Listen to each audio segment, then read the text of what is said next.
ಎಲ್ಲರಿಗೂ ನಮಸ್ಕಾರ. Good afternoon, everybody. On behalf of Karnataka State Higher Education Academy, Dharwad, I, Deepa S. Garag, Program Coordinator, welcome you all to this NEP 2020 Orientation Program. First and foremost, I would like to welcome Professor B. Timegowda Sir, Vice Chairman, Karnataka State Higher Education Council, Bengaluru. Welcome you, sir. I welcome Professor S. M. Shivprasad, sir, Director, Karnataka State Higher Education Academy, Dharwad. Welcome you, sir. Thank you. I welcome Joint Directors of Bengaluru Region, Dr. S. B. Appaji Gowda, sir. Welcome you, sir. Mysore Region, Joint Director, Professor K.C. Veerabhadraya, sir. Welcome you, sir. I welcome the NEP coordinators of JD Office, Bengaluru Region, Professor Manjunath, sir, and Mysore Region, Dr. Hemchandra, sir. Welcome you both, sir. Thank you, madam. I welcome the NEP coordinators of universities, Bangalore and Mysore, Dr. V.V. Suresh Babu, sir, from Bangalore University, Dr. Thandav Goda, sir, from Bangalore City University, Dr. Lakshmi Narsimha from Bangalore North University, Dr. Mangala Gauri Yam from Tumkur University, Dr. Lokanath N.K. from University of Mysore, Dr. P.G. Tadsad, sir, from Karnataka State Akamahadevi Women's University, Vijaypura, Dr. Ramakrishnaya, sir, Registrar from Maharani Cluster University, Bengaluru. I welcome you all, sir and madam. I welcome all the teaching fraternity of Bengaluru and Mysore region, without whom this orientation program doesn't have any meaning. I wholeheartedly welcome you all. I once again welcome all who have joined this orientation program. Necessity is the mother of invention. A paradigm shift in the education from teacher-centric to learner-centric has evolved new reforms in the education system, which is NEP 2020, which has made me and you all to gather here today. This orientation program intends to enroll all the teachers in this process by discussing the need and philosophy behind the change. The details of the structure and its alignment with the spirit of NEP will be discussed in this program. The first session of today's orientation program is to know the philosophy behind this paradigm shift. The resource person for this session is a scientist by profession, a visionary, dynamic, charismatic personality who has won several souls, Dr. S. M. Shivprasad, sir. Completed his MSc and PhD in physics from Karnataka University, Dharwad, and his postdoctoral research from IIT Delhi and University of Sussex, UK. He received DSc from VSK University, Ballari. Currently, he is serving as Director, Karnataka State Higher Education Academy, Dharwad, and as Professor, International Center for Material Science, Jawaharlal Nehru Center for Advanced Scientific Research, Bengaluru. He has been awarded the Young Scientist Awards from the President of India in the year 1992, Dr. Raja Ramanna State Award in the year 2013, Outstanding Scientist Award from CSIR in 2005, Medal Lecture Award in the year 2006, Superconductivity and Material Science Prize, and Distinguished Lecture Award from Material Research Society of India in the year 2012. CNR Rao Orientation Award in the year 2010. And the list goes on. He has been the Indian representative for the Material Research Forum, Japan, Europe, Asia, Cooperation from Nanotechnology, Finland. Without taking much time, I hand over the session to Shivprasad sir. Over to you, sir. Okay. Thank you, Deepa, for the very affectionate introduction, and also thank you very much for being the key person in organizing all this along with the team of the academy. I just heard from Professor Timegowda sir that he'll be shortly joining us, all of us, in this particular program. And of course, good afternoon to all of you. Okay, on the Zoom platform and on YouTube Live, and as Hemchandra sir said, many people watching from different colleges, etc. ಎಲ್ಲರಿಗೂ ನಮಸ್ಕಾರ. ಒಂದು ಇವತ್ತಿನ ಮಾತನ್ನು ಒಂದು ಕಥೆಯಿಂದ ಶುರು ಮಾಡ್ತೀನಿ. Okay, ನನ್ನ friend ಒಬ್ಬನು, ಇದು ಆಗಿದ್ದ ಕತೆ, ನನ್ನ ಜೀವನದಲ್ಲಿ ಆಗಿದ್ದ ಕತೆ. ನನ್ನ ಫ್ರೆಂಡ್ ಒಬ್ಬನು ಜಹಾಂಗೀರ್ ಅಂತ ಇದ್ದ, ನಮ್ಮ ಕ್ಲಾಸ್ಮೇಟ್ PUC ಲಿ. ಅವನು ಬಹಳ ಗಲಾಟೆ ಮಾಡ್ತಾ ಇದ್ದ ಕಾಲೇಜಲ್ಲಿ. ಎಷ್ಟು ಗಲಾಟೆ ಮಾಡ್ತಾ ಇದ್ದ ಅಂತಂದ್ರೆ ಅವನು ಎಲ್ಲಾ ಟೀಚರ್ಗಳು ತೊಂದರೆ ಕೊಡ್ತಾ ಇದ್ದ. His intention was to trouble all the teachers. ಒಂದ್ಸರ್ತಿ ಒಂದು ಎಕ್ಸ್ಪೆರಿಮೆಂಟ್ ಮಾಡಿದ್ದ ಫಿಸಿಕ್ಸ್ ಅಲ್ಲಿ. ನಮ್ಮ ಲೋಕನಾಥ್ ಸರಿಗೆ ಗೊತ್ತಿದ್ದು, ಒಂದು ಸಿಂಗಲ್ ಸ್ಲಿಟ್ ಎಕ್ಸ್ಪೆರಿಮೆಂಟ್ ಅಂತ. ಒಂದು ಸ್ಲಿಟ್ ಇರುತ್ತೆ, ಅದರಲ್ಲಿ ಲೈಟ್ ಹಾಕಿದ್ರೆ ಅದು ಯಾವ ತರ ಆಗಿ ಇಂಟರ್ಫಿಯರೆನ್ಸ್ ಪ್ಯಾಟರ್ನ್ ಆಗುತ್ತೆ ಅಂತ ಒಂದು ಹೇಳಿದ್ರು. ಹಿಂಗ್ ನಾರ್ಮಲ್ ಆಗಿ ಹಾಕಿ ಅಂತ ಟೀಚರ್ ಹೇಳಿದ್ರು. ಅವಾಗ ಅವನೇನ್ ಕೇಳ್ದ ಅಂದ್ರೆ ಟೀಚರ್ಗೆ, ಸರ್ ಸ್ಟ್ರೇಟ್ ಆಗಿ ಯಾಕೆ ಹಾಕ್ಬೇಕು, ಇನ್ ಸೈಡ್ ಇಂದ ಯಾಕೆ ಹಾಕ್ಬಾರ್ದು ಅಂತ ಕೇಳ್ದ. ಅದಕ್ಕೆ ತಲೆಹರಟೆ ಸುಮ್ನಿರು ಅಂತ ಹೇಳಿ ಬೈದು ಅವನ್ನ ಕ್ಲಾಸಿಂದ ಹೊರಗೆ ಹಾಕಿದ್ರು ಟೀಚರ್ ಅವನ್ನ. Okay, let me tell you, this same question C.V. Raman asked to his teacher when he was in the first year of degree. ಈ ಸೇಮ್ ಕ್ವೆಶ್ಚನ್ ಅನ್ನ ಅವರ ಟೀಚರಿಗೆ C.V. ರಾಮನ್ ಕೇಳಿದ್ರು. ಆಗ ಟೀಚರ್ ಏನ್ ಹೇಳಿದ್ರು ಅಂತಂದ್ರೆ, ಇದು ನನಗೂ ಉತ್ತರ ಗೊತ್ತಿಲ್ಲಪ್ಪ ಇದಕ್ಕೆ, ನೀನ್ ದಯವಿಟ್ಟು ಹೋಗು, ನಾನು ನಿನಗೆ ಲೈಬ್ರರಿ ಮತ್ತು ನನ್ನ ಲ್ಯಾಬ್ರೇಟರಿ ಎರಡು ಬೀಗ ಕೊಡ್ತೀನಿ, ನೀನ್ ಇದನ್ನ ನನಗೆ ಇದನ್ನು ಕಂಡಿಡ್ಕೊಂಡ್ ಬಂದು ನನಗೆ ಒಂದು ವಾರ ಬಿಟ್ಟ ಹೇಳು ಅಂತ ಹೇಳಿದ್ರು. And let me tell you, without going to the details, that was the first research publication of C.N.R. Rao, the international research publication of C.N.R. Rao. On the other side, so C.V. Raman ಏನದ್ರು ಅದರಿಂದ encourage ಆಗಿ teacher support ಇಂದ ultimately ನಮಗೆ ಗೊತ್ತಿದ್ದಂಗೆ ಅದ್ಭುತವಾದ ವಿಜ್ಞಾನಿ ಆದ್ರು, ಒಬ್ಬ Nobel laureate. ಈ ಕಡೆ ನನ್ನ ಫ್ರೆಂಡ್ ಜಹಾಂಗೀರ್ ಏನದ ಅಂತಂದ್ರೆ, ಅವನೊಬ್ಬ ಗುಂಡಾದ, ಡ್ರಗ್ ಅಡಿಕ್ಟ್ ಆದ, ಅಂಡ್ ಈಗ ಒಂದು 10 ವರ್ಷದ ಹಿಂದೆ ಸೂಸೈಡ್ ಮಾಡ್ಕೊಂಡು ಸತ್ತೋದ. ಫ್ರೆಂಡ್ಸ್ ನೋಡಿ, ಟೀಚರ್ ದ ಜವಾಬ್ದಾರಿ ಎಷ್ಟಿದೆ ಅನ್ನೋದು ಅರ್ಥ ಮಾಡ್ಕೊಳ್ಳೋಣ. Okay, so what I'll do now is start sharing my slides in the next 1.5 hours. We need an enormous commitment. Idana nan dayaviಟ್ಟು I'll share my screen, please. Yeah.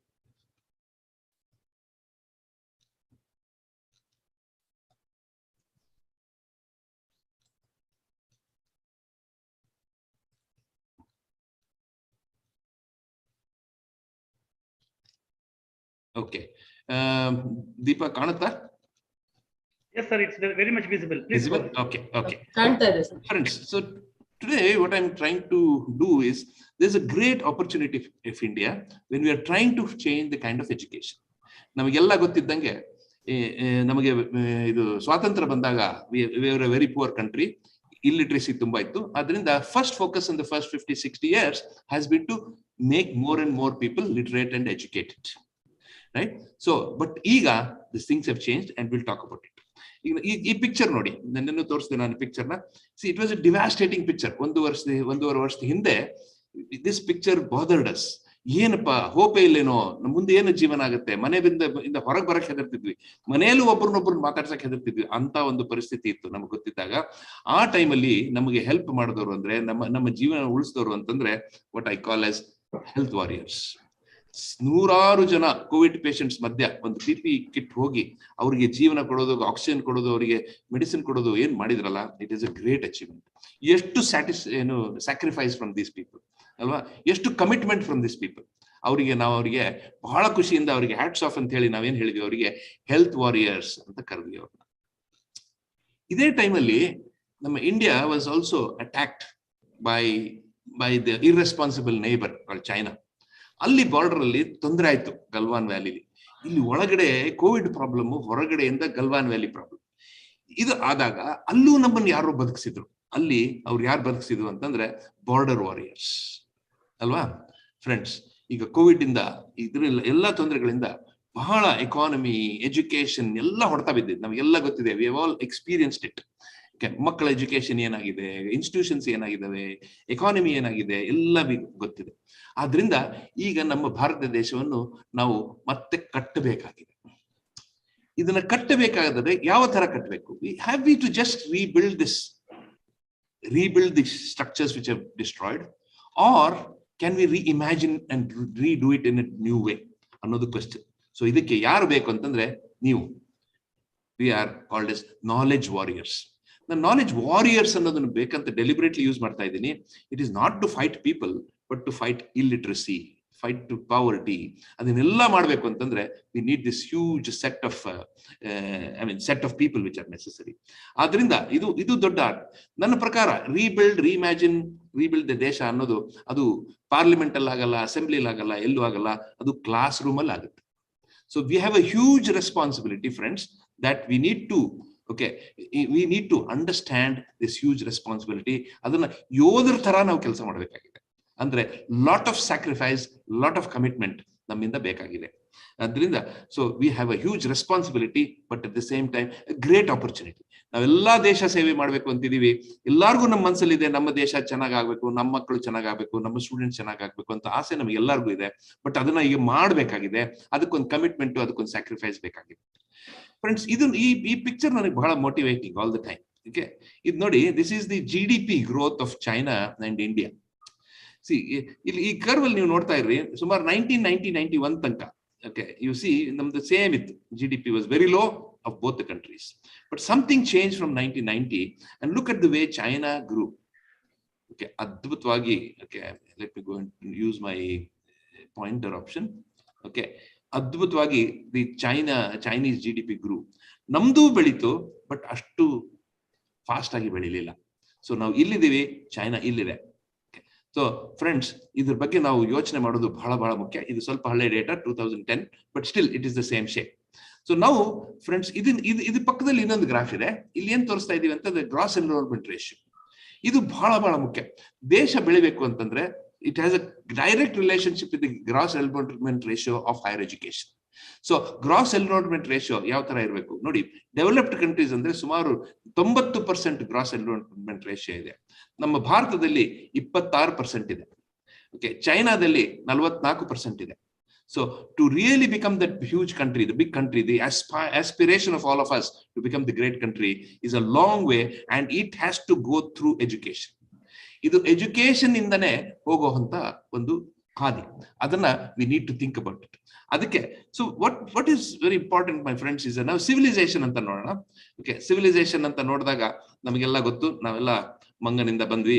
Over so many years we civilised. But civilisation ಅಂತ ಯಾವಾಗ ಕರೆದ್ವಿ ಅಂತಂದ್ರೆ ನಾವು when some technology was influencing our life. ನಮಗ್ ಗೊತ್ತಿದ್ದಂಗೆ 3 million years ago ನಾವು ಅದಕ್ಕೆ stone age ಅಂತ ಕರಿತಿದ್ವಿ. ಆಮೇಲೆ ಬ್ರಾನ್ಸ್ ಏಜ್ ಅಂತ ಕರಿ ಶುರು ಮಾಡಿದ್ವಿ. ಐರನ್ ಏಜ್ ಅಂತ ಕರೆದ್ವಿ. Then steel and cement age ಅಂತ ಕರೆದ್ವಿ. Then silicon and semiconductor age ಅಂತ ಕರೆದ್ವಿ. Okay, in the past. ಆಮೇಲೆ ಈಗ lot of garbage is also there. So it's time for us to think. Okay, how, because ಯಾಕೆ ನಾನು ಟೆಕ್ನಾಲಜಿ ತರ್ತಾ ಇದ್ದೀನಿ ಅಂತಂದ್ರೆ this has defined our way of life. Our commerce, our economics, our sociology, everything has depended on this kind of a development in the technology. Why I brought this context is that ಈಗ 3 ಅದ್ಭುತ technology ಜೊತೆಗೆ ಬಂದಿದೆ. ಇದು still in the infant stage. ಒಂದು 20-25 ವರ್ಷ ಆಗಿದೆ. Okay, but still in the next 15-20 ವರ್ಷದಲ್ಲಿ ಈ 3 ಟೆಕ್ನಾಲಜಿ ಏನ್ ತೋರಿಸ್ತಾ ಇದೀನಲ್ಲ ಇಲ್ಲಿ, ನ್ಯಾನೋ ಟೆಕ್ನಾಲಜಿ, ಬಯೋಟೆಕ್ನಾಲಜಿ ಅಂತ ಆರ್ಟಿಫಿಷಿಯಲ್ ಇಂಟೆಲಿಜೆನ್ಸ್ ಅನ್ನೋದು ಇದೆಯಲ್ಲ, ಈ 3 ಕಾಂಬಿನೇಷನ್ ಇದೆಯಲ್ಲ, this is going to change the way we live. ಇನ್ನೊಂದು 10-15 ವರ್ಷದಲ್ಲಿ ಜಗತ್ತೇ ಬದಲಾಗುತ್ತೆ, ನಾವು ನೋಡೋ ರೀತಿನೇ ಬದಲಾಗುತ್ತೆ. ಆದ್ರಿಂದ ನಾವು ದ ಕ್ವೆಶ್ಚನ್ ಈಸ್, ಅದೆಲ್ಲ ಆಗ್ಬೇಕು ಅಂತಂದ್ರೆ are we ready? The question is our education system, is our colleges, our students, our teachers, are we ready? So friends, don't you think we should get ready now? Idu ready agi, we need to make the changes which are necessary. Okay, again let's go back to the civilization time. ನಮಗೆಲ್ಲ ಗೊತ್ತಿದ್ದಂಗೆ 3600 ವರ್ಷದ ಹಿಂದೆ ancient ಮೆಸೊಪೊಟೇಮಿಯಾ was there. 3200 ವರ್ಷದ ಹಿಂದೆ ancient Egypt, ಸುಮಾರು 3000 ವರ್ಷದ ಹಿಂದೆ ancient Indian civilisation, Chinese civilisation, Mayan civilisation, ಎಲ್ಲ so many civilizations were there across the globe. and they had different education systems. Each of them had a different education system. ನಮ್ದು ಬಹಳ ಅದ್ಭುತವಾದ ಗುರುಕುಲ ಪದ್ಧತಿನೂ ನಮ್ಮಲ್ಲಿತ್ತು. ಅದೇ ತರ ಬೇರೆ ಬೇರೆ ತರದ ಎಜುಕೇಶನ್ ಸಿಸ್ಟಮ್ ಬೇರೆ. But what was special about India is that we had nearly about 14 universities at that time. The Nalanda, the Takshashila, the Vallabhi, Pushpagiri, so many universities were. What is the importance of a university? University is where exchange of knowledge took between civilizations. ಒಂದು civilisation ಇಂದ ಇನ್ನೊಂದು ಸಿವಿಲೈಸೇಷನ್ಗೆ ಬಂದು ಹೋಗಿ ಒಂದು ಜಿಜ್ಞಾಸೆ, ಒಂದು discussion, ಅದೆಲ್ಲ ಆಗಿ lot of knowledge was grown during this period. And we are very proud that we had probably some of the best universities in this world. ಈಗ ಆ ಸಿವಿಲೈಸೇಷನ್ ಟೈಮಲ್ಲಿ, ಆ ತರ ಟೈಮಲ್ಲಿ ಏನ್ ಪ್ರೊಫೆಷನ್ಸ್ ಇದ್ವು, ಜನ ಏನ್ ಕೆಲಸ ಮಾಡ್ತಾ ಇದ್ರು ಅಂತಂದ್ರೆ, ಅಫ್ಕೋರ್ಸ್ ಊಟಕ್ಕಾಗಿ ಫಾರ್ಮರ್ಸ್, ಹಂಟಿಂಗ್, ಊಟಕ್ಕಾಗಿ ಹಂಟಿಂಗ್, ಆಮೇಲೆ ಕ್ರಾಫ್ಟ್ಸ್ಮೆನ್, ಬಟ್ಟೆ ಮಾಡಕ್ಕೆ ನಮ್ಮ ಚಪ್ಪಲಿ, ನಮ್ಮ ದಿನನಿತ್ಯದ ಬೇಡಿಕೆಗಳಿಗೆ craftsmen were there, people were working on that. ಇದನ್ನೆಲ್ಲ ಬಿಸ್ನೆಸ್ ಮಾಡಕ್ಕೆ ಒಬ್ಬ ಟ್ರೇಡರ್ಸ್ ಇರ್ತಿದ್ರು. And at the same time ಚಿಕ್ಕ ಚಿಕ್ಕ ರಾಜ್ಯಗಳು ಇರ್ತಿದ್ವು. ಆದ್ರಿಂದ ಬಹಳಷ್ಟು ವಾರ್ಸ್ ಆಗ್ತಾ ಇದ್ವು, ಯುದ್ಧ ಆಗ್ತಾ ಇದ್ವು. So soldiers. So these were the main professions during those time, during the ancient times. ಇದು ಎಲ್ಲ ಕಡೆ ನಮ್ಮ ಸಿವಿಲೈಸೇಷನ್ ಅಷ್ಟೇ ಅಲ್ಲ, ಅಕ್ರಾಸ್ ದ ವರ್ಲ್ಡ್ ಇದೇ ತರ ಇತ್ತು. But what is interesting is when you look at the kind of people who are distributed in this, there were a lot of landless workers, fewer landowning farmers, artisans, merchants, then wealthy landowners, gentry, ಆಮೇಲೆ ಅದಕ್ಕಿಂತ ಕಡಿಮೆ scholars and officials ಕಡಿಮೆ ಇತ್ತು. ಅದ್ರ ಮೇಲೆ ಒಬ್ಬ ರಾಜ. Okay, this whole thing was there. ನಮಗೆ ಗೊತ್ತಿದ್ದಂಗೆ, okay, Chanakya, scholars and officials ಅಲ್ಲಿ and raja, okay, these were the people who dominated. ಇಲ್ಲಿ ನಾವು ನೋಡಿದ್ರೆ only few people required formal education. ಈಗ ಒಬ್ಬ ಕಾರ್ಪೆಂಟರ್, ಅಜ್ಜ ಕಾರ್ಪೆಂಟರ್ ಆದ್ರೆ ಅಪ್ಪನೂ ಕಾರ್ಪೆಂಟರ್, ಮಗನೂ carpenter. So the whole profession went through their families. ಆದ್ರಿಂದ ಅವರಿಗೆ ಫಾರ್ಮಲ್ ಎಜುಕೇಶನ್ ನೆಸೆಸಿಟಿ ಇರಲಿಲ್ಲ. They were continuing it because the demand was not there from outside the system. But only few people, ಈಗ scholars and officials plus king, ಇವರಿಗೆ formal education ಬೇಕಾಗ್ತಿತ್ತು. And ಅದನ್ನ ಈ ಎಲ್ಲ different systems gave them in their own characteristic style. ಇದೆಲ್ಲ education ಕೊಡ್ತಾರೆ. ಇದೇ ತರ ನಡೆದು ಬಂತು for a long time. But what was important, the critical turning point was this, what we call as Industrial Revolution 0.0. When Johannes Gutenberg invented the printing press in 1440, 15ನೇ ಶತಮಾನದಲ್ಲಿ, we call that as the Industrial Revolution 0.0. ಅವಾಗ ಏನ್ ಮಾಡಿದ್ರು Gutenberg ಅಂತಂದ್ರೆ, he wanted to print the Bible and distribute it. ಅದಕ್ಕಾಗಿ ಒಂದು machine ಅನ್ನು ಮಾಡಿದ್ರು. Okay, ink ಅನ್ನು ಯೂಸ್ ಮಾಡಿ ಬಹಳ ಕಾಪೀಸ್ ಮಾಡಿ ಪ್ರಿಂಟಿಂಗ್ ಮಷೀನ್ ಮಾಡ್ತಾ ಇದ್ರು. And it became very popular. ಆಮೇಲೆ ನಮಗೆ ಗೊತ್ತಿದ್ದಂಗೆ printing business become a very huge business. ನಮಗೆಲ್ಲ ಗೊತ್ತಂಗೆ ಟೈಪ್ ಸೆಟ್ಟಿಂಗ್ ಅದನ್ನೆಲ್ಲ ನಾವು ಮಾಡ್ತಾ ಇದ್ವಿ, ಮುಂಚೆ ಆಗ್ತಾ ಇತ್ತು. ಬಟ್ ಎಲ್ಲ ದೊಡ್ಡ ಇಂಡಸ್ಟ್ರೀಸ್, ಪ್ರಿಂಟಿಂಗ್ ಪ್ರೆಸ್ಗಳು ಇರ್ತಾ ಇದ್ವು. ಸಾವಿರಾರು ಜನ ಒಂದೊಂದು ಪ್ರಿಂಟಿಂಗ್ ಪ್ರೆಸ್ ಅಲ್ಲಿ ಕೆಲಸ ಮಾಡ್ತಾ ಇದ್ರು. But ultimately we know now technology has changed it so much. ಈಗಿನ ಪ್ರಿಂಟಿಂಗ್ ಪ್ರೆಸ್, ಒಂದು ನ್ಯೂಸ್ ಪೇಪರ್ ಮಾಡ್ಬೇಕಂದ್ರೆ ಲಕ್ಷಾಂತ, ಒಬ್ಬನೇ ಹೋಗಿ he just programs different machines and lakhs of printing can be produced without any need for human manpower. So you see this, the discovery, the invention, followed by the labor intensive work, and then then reduction of the labor because of technology has become the norm of everything. So this was Industrial Revolution 0.0. ಈಗ ಮುಂದೆ ನೋಡೋಣ Industrial Revolution 1.0. ಇದು ಯಾವಾಗ ಅಂತಂದ್ರೆ James Watt ಅನ್ನ steam engine ಕಂಡಿದ್ದಾಗ.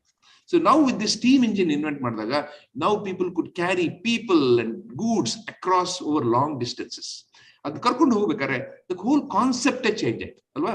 Because now you wanted, ಇಲ್ಲಿದ್ದವನು ಅವನು carpenter ಮಗ ಏನಂದ ಅವ್ರ ಅಪ್ಪಂಗೆ ಅಂದ್ರೆ, ನಾನು ಇನ್ನ ಕಾರ್ಪೆಂಟ್ರಿ ಮಾಡಲ್ಲ, ನಾನು ಅಲ್ಲಿ ಬೇರೆ ಊರಿಗೆ ಹೋಗಿ ನಾನು ಬೇರೆ ಕೆಲಸ ಮಾಡ್ತೀನಿ, ನಾನು ಇಂಡಸ್ಟ್ರಿಯಲ್ಲಿ ಕೆಲಸ ಮಾಡ್ತೀನಿ, ಅಲ್ಲಿ ಸ್ಟೀಮ್ ಇಂಜಿನ್ ಇದೆ, ಇಂಡಸ್ಟ್ರಿ ಇದೆ, ಆ ಸ್ಟೀಮ್ ಇಂಜಿನ್ ಆ ಮಷೀನ್ ಅಲ್ಲಿ ನಾನು ಹೋಗಿ ಕೆಲಸ ಮಾಡ್ತೀನಿ, my life will become better ಅಂತ they started going across professions. They started moving mobility ಜಾಸ್ತಿ ಆಯ್ತು. ಆಮೇಲೆ ಈ ಊರಿಂದ ಇನ್ನೊಂದು ಊರಿಗೆ ಹೋಗಿ ಶುರು ಮಾಡಿದ್ರು. This all happen very strongly in Europe, ನಮಗೆಲ್ಲ ಗೊತ್ತಿದ್ದಂಗೆ, which we call as industrial revolution in the 18th century. Okay, ಆದ್ರೆ ಈಗ ನೋಡಿ locomotive industry, again you have very few people in the locomotive industry, but you can produce some fantastic machines in the modern times. Again, the demand on the people went less because labor became less important. Okay, right. So ಇದಕ್ಕೆಲ್ಲ ಬೇಕಾಗಿದ್ದೇನು, education 1.0 ಅಂತ ಬೇಕಾಗಿತ್ತು ಅವಾಗ. in the sense that 1.0 education ಏನಂದ್ರೆ, ನಮಗೆ ಇಂಡಸ್ಟ್ರಿಗೆ ಏನ್ ಬೇಕಾಗಿತ್ತು, ಯಾವ ತರ ಜನ ಬೇಕಾಗಿದ್ರು ಆ ತರ ನಮಗೆ we wanted the education system. For example, this boy, okay, who has a hexagonal head. ಅವನ ತಲೆ ಹೆಕ್ಸಾಗಾನ್ ಇದೆ ಅಂದ್ರೆ ಅವನೇ ಬೇರೆ ತರ, ಇನ್ನೊಬ್ಬ ಬಾಯ್ ಸ್ಕ್ವೇರ್ ಹೆಡ್ ಇದೆ, ಇನ್ನೊಂದು ಪೆಂಟಗಾನ್ ಇದೆ, ಇನ್ನೊಂದು ಟ್ರಯಾಂಗಲ್ ಇದೆ. ಈ ತರ ಬೇರೆ ಬೇರೆ ಎಲ್ಲರೂ ಬೇರೆ ಬೇರೆ ತರ ಇರ್ತಾರೆ. ಆದ್ರೆ ಅವಾಗ ಯಾವ ತರ ನೀವು ಇರ್ಲಿ ಸ್ಕೂಲಿಗೆ ಹೋಗ್ತಾ ಇದ್ದ. And this was the teacher who was helping the student, the mentoring the student. ಅವ್ರ ಐಡಿಯಾ ಏನಿತ್ತು ಅಂತಂದ್ರೆ ಅಲ್ಟಿಮೇಟ್ಲಿ ಎಲ್ಲರ ತಲೆನೂ ದುಂಡು ಮಾಡೋದು. Because they wanted a certain type of people, certain capability of people. ಅದು ಬೇಕಾಗಿದ್ರಿಂದ they did the training in that particular way, right? So this was what was called as education 1.0. ಇದು ಬಹಳ ಇದಲ್ಲ. This is the story of Albert Einstein. ನಿಮಗೆಲ್ಲ ಗೊತ್ತಿದ್ದಂಗೆ the greatest scientist ever produced on this human in human. ಇದರಲ್ಲಿ ಅವನು ಮಗು ಇದ್ದಾಗ ದೊಡ್ಡವನಾದಾಗ I am showing you different pictures. ಯಾಕೆ ಈ ಪಿಕ್ಚರ್ ತೋರಿಸ್ತಾ ಇದ್ದೀನಿ ಅಂತಂದ್ರೆ, because when he was like this, when he was in school, he was a terrible student. He was a very bad student.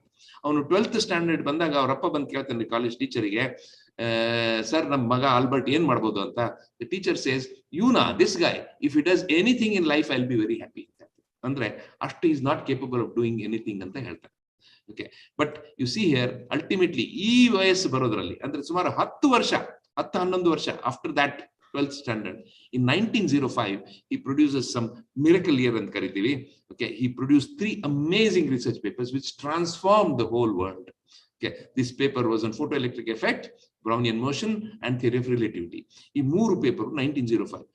18 ವರ್ಷದ ಹುಡುಗ ಅಷ್ಟು ಕೆಟ್ಟ ಸ್ಟೂಡೆಂಟ್ ಆಗಿ, ಅಷ್ಟು ಯೂಸ್ಲೆಸ್ ಸ್ಟೂಡೆಂಟ್ ಆಗಿದ್ರೆ, ಓಕೆ, 30 ವರ್ಷದ ಹುಡುಗ ಇಷ್ಟು ಅದ್ಭುತವಾದ ಸೈಂಟಿಸ್ಟ್ ಹೆಂಗಾದ?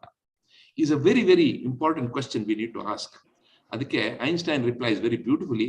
ಯಾಕೆ ನೀನ್ ಸ್ಕೂಲಲ್ಲಿ ಚೆನ್ನಾಗಿ ಮಾಡಿಲ್ಲ ಅಂದಾಗ he says, actually everybody is a genius, everybody is capable of becoming anything, but if you judge in the school, you judge a fish by its ability to climb a tree.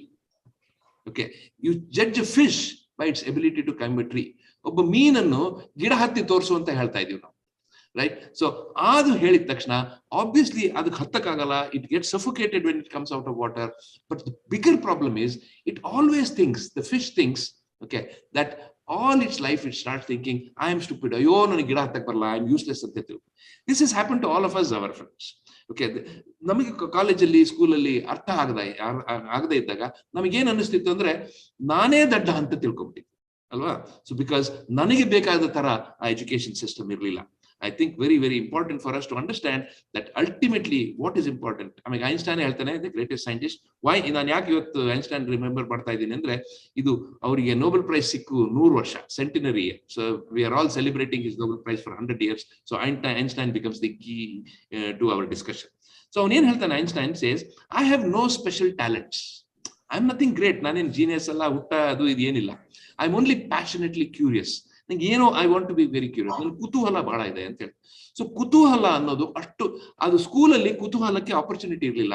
ನಾನು ಹೊರಗೆ ಬಂದ್ಮೇಲೆ, ಸ್ಕೂಲಿಂದ ಬಂದ್ಮೇಲೆ ನಾನು ಕುತೂಹಲದಿಂದ ನನ್ನ ಕ್ವಶನ್ಸ್ಗಳು ನಾನೇ ಕೇಳ್ಕೊಂಡೆ, ಅದರಿಂದ ನಾನು ಅದ್ಭುತವಾದೆ ಅಂತ Einstein says. So in the education system what we talked about decided how the people were required in this system, in the market, right? ಈಗ ನೆಕ್ಸ್ಟ್ ಬರೋಣ, what is called industrial revolution 2.0, Henry Ford car manufacturing. Okay, ಅಲ್ಲಿ ನಿಮಗೆ ಗೊತ್ತಿದ್ದಂಗೆ conveyor belt system ಅಂತ. ಅವಾಗ ನಾವು you needed specialist, you need somebody to work on the carburettor, somebody to work on the wheel, somebody to work on the steering. ಆ car ಅನ್ನ ತಗೊಂಡು ಮುಂದೆ ಒಬ್ಬನು ಒಂದು ಪಾರ್ಟ್ ಮಾಡಿ ಮುಂದೆ ದುಗ್ತಾ ಇದ್ದ ಕನ್ವೇಯರ್ ಸಿಸ್ಟಮ್ ಅಲ್ಲಿ, ಅವ್ನು ನೆಕ್ಸ್ಟ್ ಹೋಗಿ ನೆಕ್ಸ್ಟ್ ಪಾರ್ಟ್ ಮಾಡ್ತಾ ಇದ್ದ. ಈ ತರ the cars var built, for example. And this required a huge number of specialist now. So instead of only laborers who were required, technical laborers who were required in the first revolution, in the industrial revolution 1.0, now we required technically specialized people. So the education system started changing to fit that. ಇದೆಲ್ಲ ಗೊತ್ತಿದ್ದಂಗೆ this is a satire by Charlie Chaplin. ನೀವು picture ನೋಡಿರ್ಬೋದು in modern times ಅಂತ. When you remember that amazing movie and the ability of Charlie Chaplin remembers, and it was a satire on this industrial revolution. ಅಂದ್ರೆ ಅದು ಜೀವನವನ್ನು ಹೇಗೆ ಬದಲಿಸ್ತು ಅನ್ನೋದ್ರ ಬಗ್ಗೆ ಒಂದು ಅದ್ಭುತವಾದ ಮೂವಿ. ಇದಕ್ಕೆ ಈಗ ಹೊಸ ಎಜುಕೇಶನ್ ಸಿಸ್ಟಮ್ ಬೇಕಾಯ್ತು ಆ ಟೈಮ್ ಇಂದ. ಈಗ you see here, the teacher is now no longer the person who is giving information. It is not Okay, and the teacher indane information barutte antalla. Now there is a teacher, but he's in the loop with the students. So you start producing different specialized teacher, because one teacher cannot teach all the techniques, the specializations which people wanted. Adrinda we started getting multiple teachers, and they connected, and the students had to learn different language, I mean different subjects. And that is what happened in education 2.0. Adadmele education 3.0. Amazing use of robotics, use of I mean machines became very, very powerful, because now the throughput was higher, the requirement, the costs were lower, the efficiency of the system had to be increased. So janana mellige machine in the replace madidru. Ee kelagade nodi, this is the pictures of a car industry, for example. Yav tara there is hardly anybody here visible here. Illi yaro obbanu kutkondu hindegade computer operate ಮಾಡ್ತಾ ಇದ್ದಾನೆ, but the thing is the whole system runs without people. Okay, welding, car, fitting, every component of a car. Nearly there are about 132,000 components in one car, and they have all been fit by machines now. And you know, the Toyota factory in Japan, in near Toyota, in near Tokyo, produces 3,600 cars every day. Our own Maruti factory in near Delhi, in Faridabad, produces 900 cars every day. It is efficient because we are using machines, and that is how the market grows. So this market completely changed. Yav tara people bekadu, we wanted the masters of these machines, masters of these robots. The robotics ge over control mada master bekagittu. So the thinking is now not about doing, but the people who thought how to make the robots work. Okay, so the kind of jobs which required from under the Industrial Revolution 3.0 completely changed. And that's why I said now, okay, so now people are already into Industrial Revolution 4.0. And now also not only that, 4.0 is augmented reality, okay, simulations, additive manufacturing, Internet of Things, IoT, the big data, automated robots, system integration, idella bandide industry. Okay, now as I said, it is a small component of our life. But I said, because of the coming of nanotechnology, biotechnology, artificial intelligence, my friends, idella inna 10-15 varshadalli becomes a very important part of everybody's life, and we will get jobs only in these factors. Ee factors alli namage jobs aagta irodrinda, we need ashte alla friends, people are thinking already of industry 5.0 ಅನ್ನೋದೊಂದು fourth coming industrial revolution. Okay, ಅದೊಂದು revolution ಆಗೋದಿದೆ, but ಅದಕ್ಕೆ ನಾವು ready ಇದೀವಾ?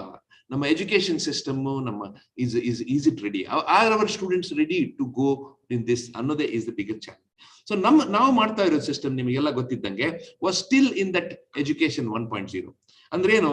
There is a fixed test, okay, classroom, fix syllabus, ಎಲ್ಲಾ ಮಕ್ಕಳು ಅದನ್ನೇ ಕಲಿಬೇಕು. ಆಮೇಲೆ ಅದನ್ನೇ ಹೋಗ್ಬಿಟ್ಟು ಅವರು they have to find write examination, and then the same examination for everybody. ಅಂದ್ರೆ it is not tailor made to the requirements of individuals. ಅಂದ್ರೆ the choices are much less. So choices much less ಅಂದ್ರೆ 1.0 ಇಂದ 3.0 already ನಮ್ಮ education system ಜಗತ್ನಲ್ಲಿ change ಆದಾಗ ನಾವಿನ್ನು 1.0 ಅಲ್ಲಿ ಇದೀವೇನೋ. So this is an opportunity for us to change the education system ಅಂತ the whole idea. So ನಾವು this is defined, this beautiful cartoon defines what is education 3.0. ಇಲ್ಲಿ ನೋಡಿ, teacher is somewhere sitting on the side, an educator, now teacher becomes only a resource guide. Because the information now doesn't come from the teacher, it comes from everywhere. Okay, social networking and connecting, learners produce their own contents and then they share with everybody on the social media or on the internet. Okay, open access to information. Igala nodi, any information you Google and you get all the information which is necessary. There is a lot of information which we can get much more than what we learn in the classrooms, much more what we can learn in our libraries, and really at the tips of our fingers. Okay, at the tip of our fingers we can get all the information. ಈ ತರ ಇದ್ದಾಗ teaching learning ಎಷ್ಟು ಬದಲಾಗುತ್ತೆ ಅಲ್ವಾ? The learner is not also becomes a connection maker, and ಎಲ್ಲಿ diversity of network and the web becomes the curriculum ಇಂದ you can learn whatever you want, you can do whatever you want. So your choice, the student's choice becomes very, very important. And access to experts. Now students iddaga, okay, only our teachers were the experts. ಬೇರೆ ಯಾರಿಗೂ ಗೊತ್ತಿತ್ತಿರಲಿಲ್ಲ. But ಈಗ ಹಂಗಿಲ್ಲ, The whole experts in America, you can connect with experts in America. I'm sure we have attended webinars which are conducted in America, in Japan, in Germany. All experts advise opportunity.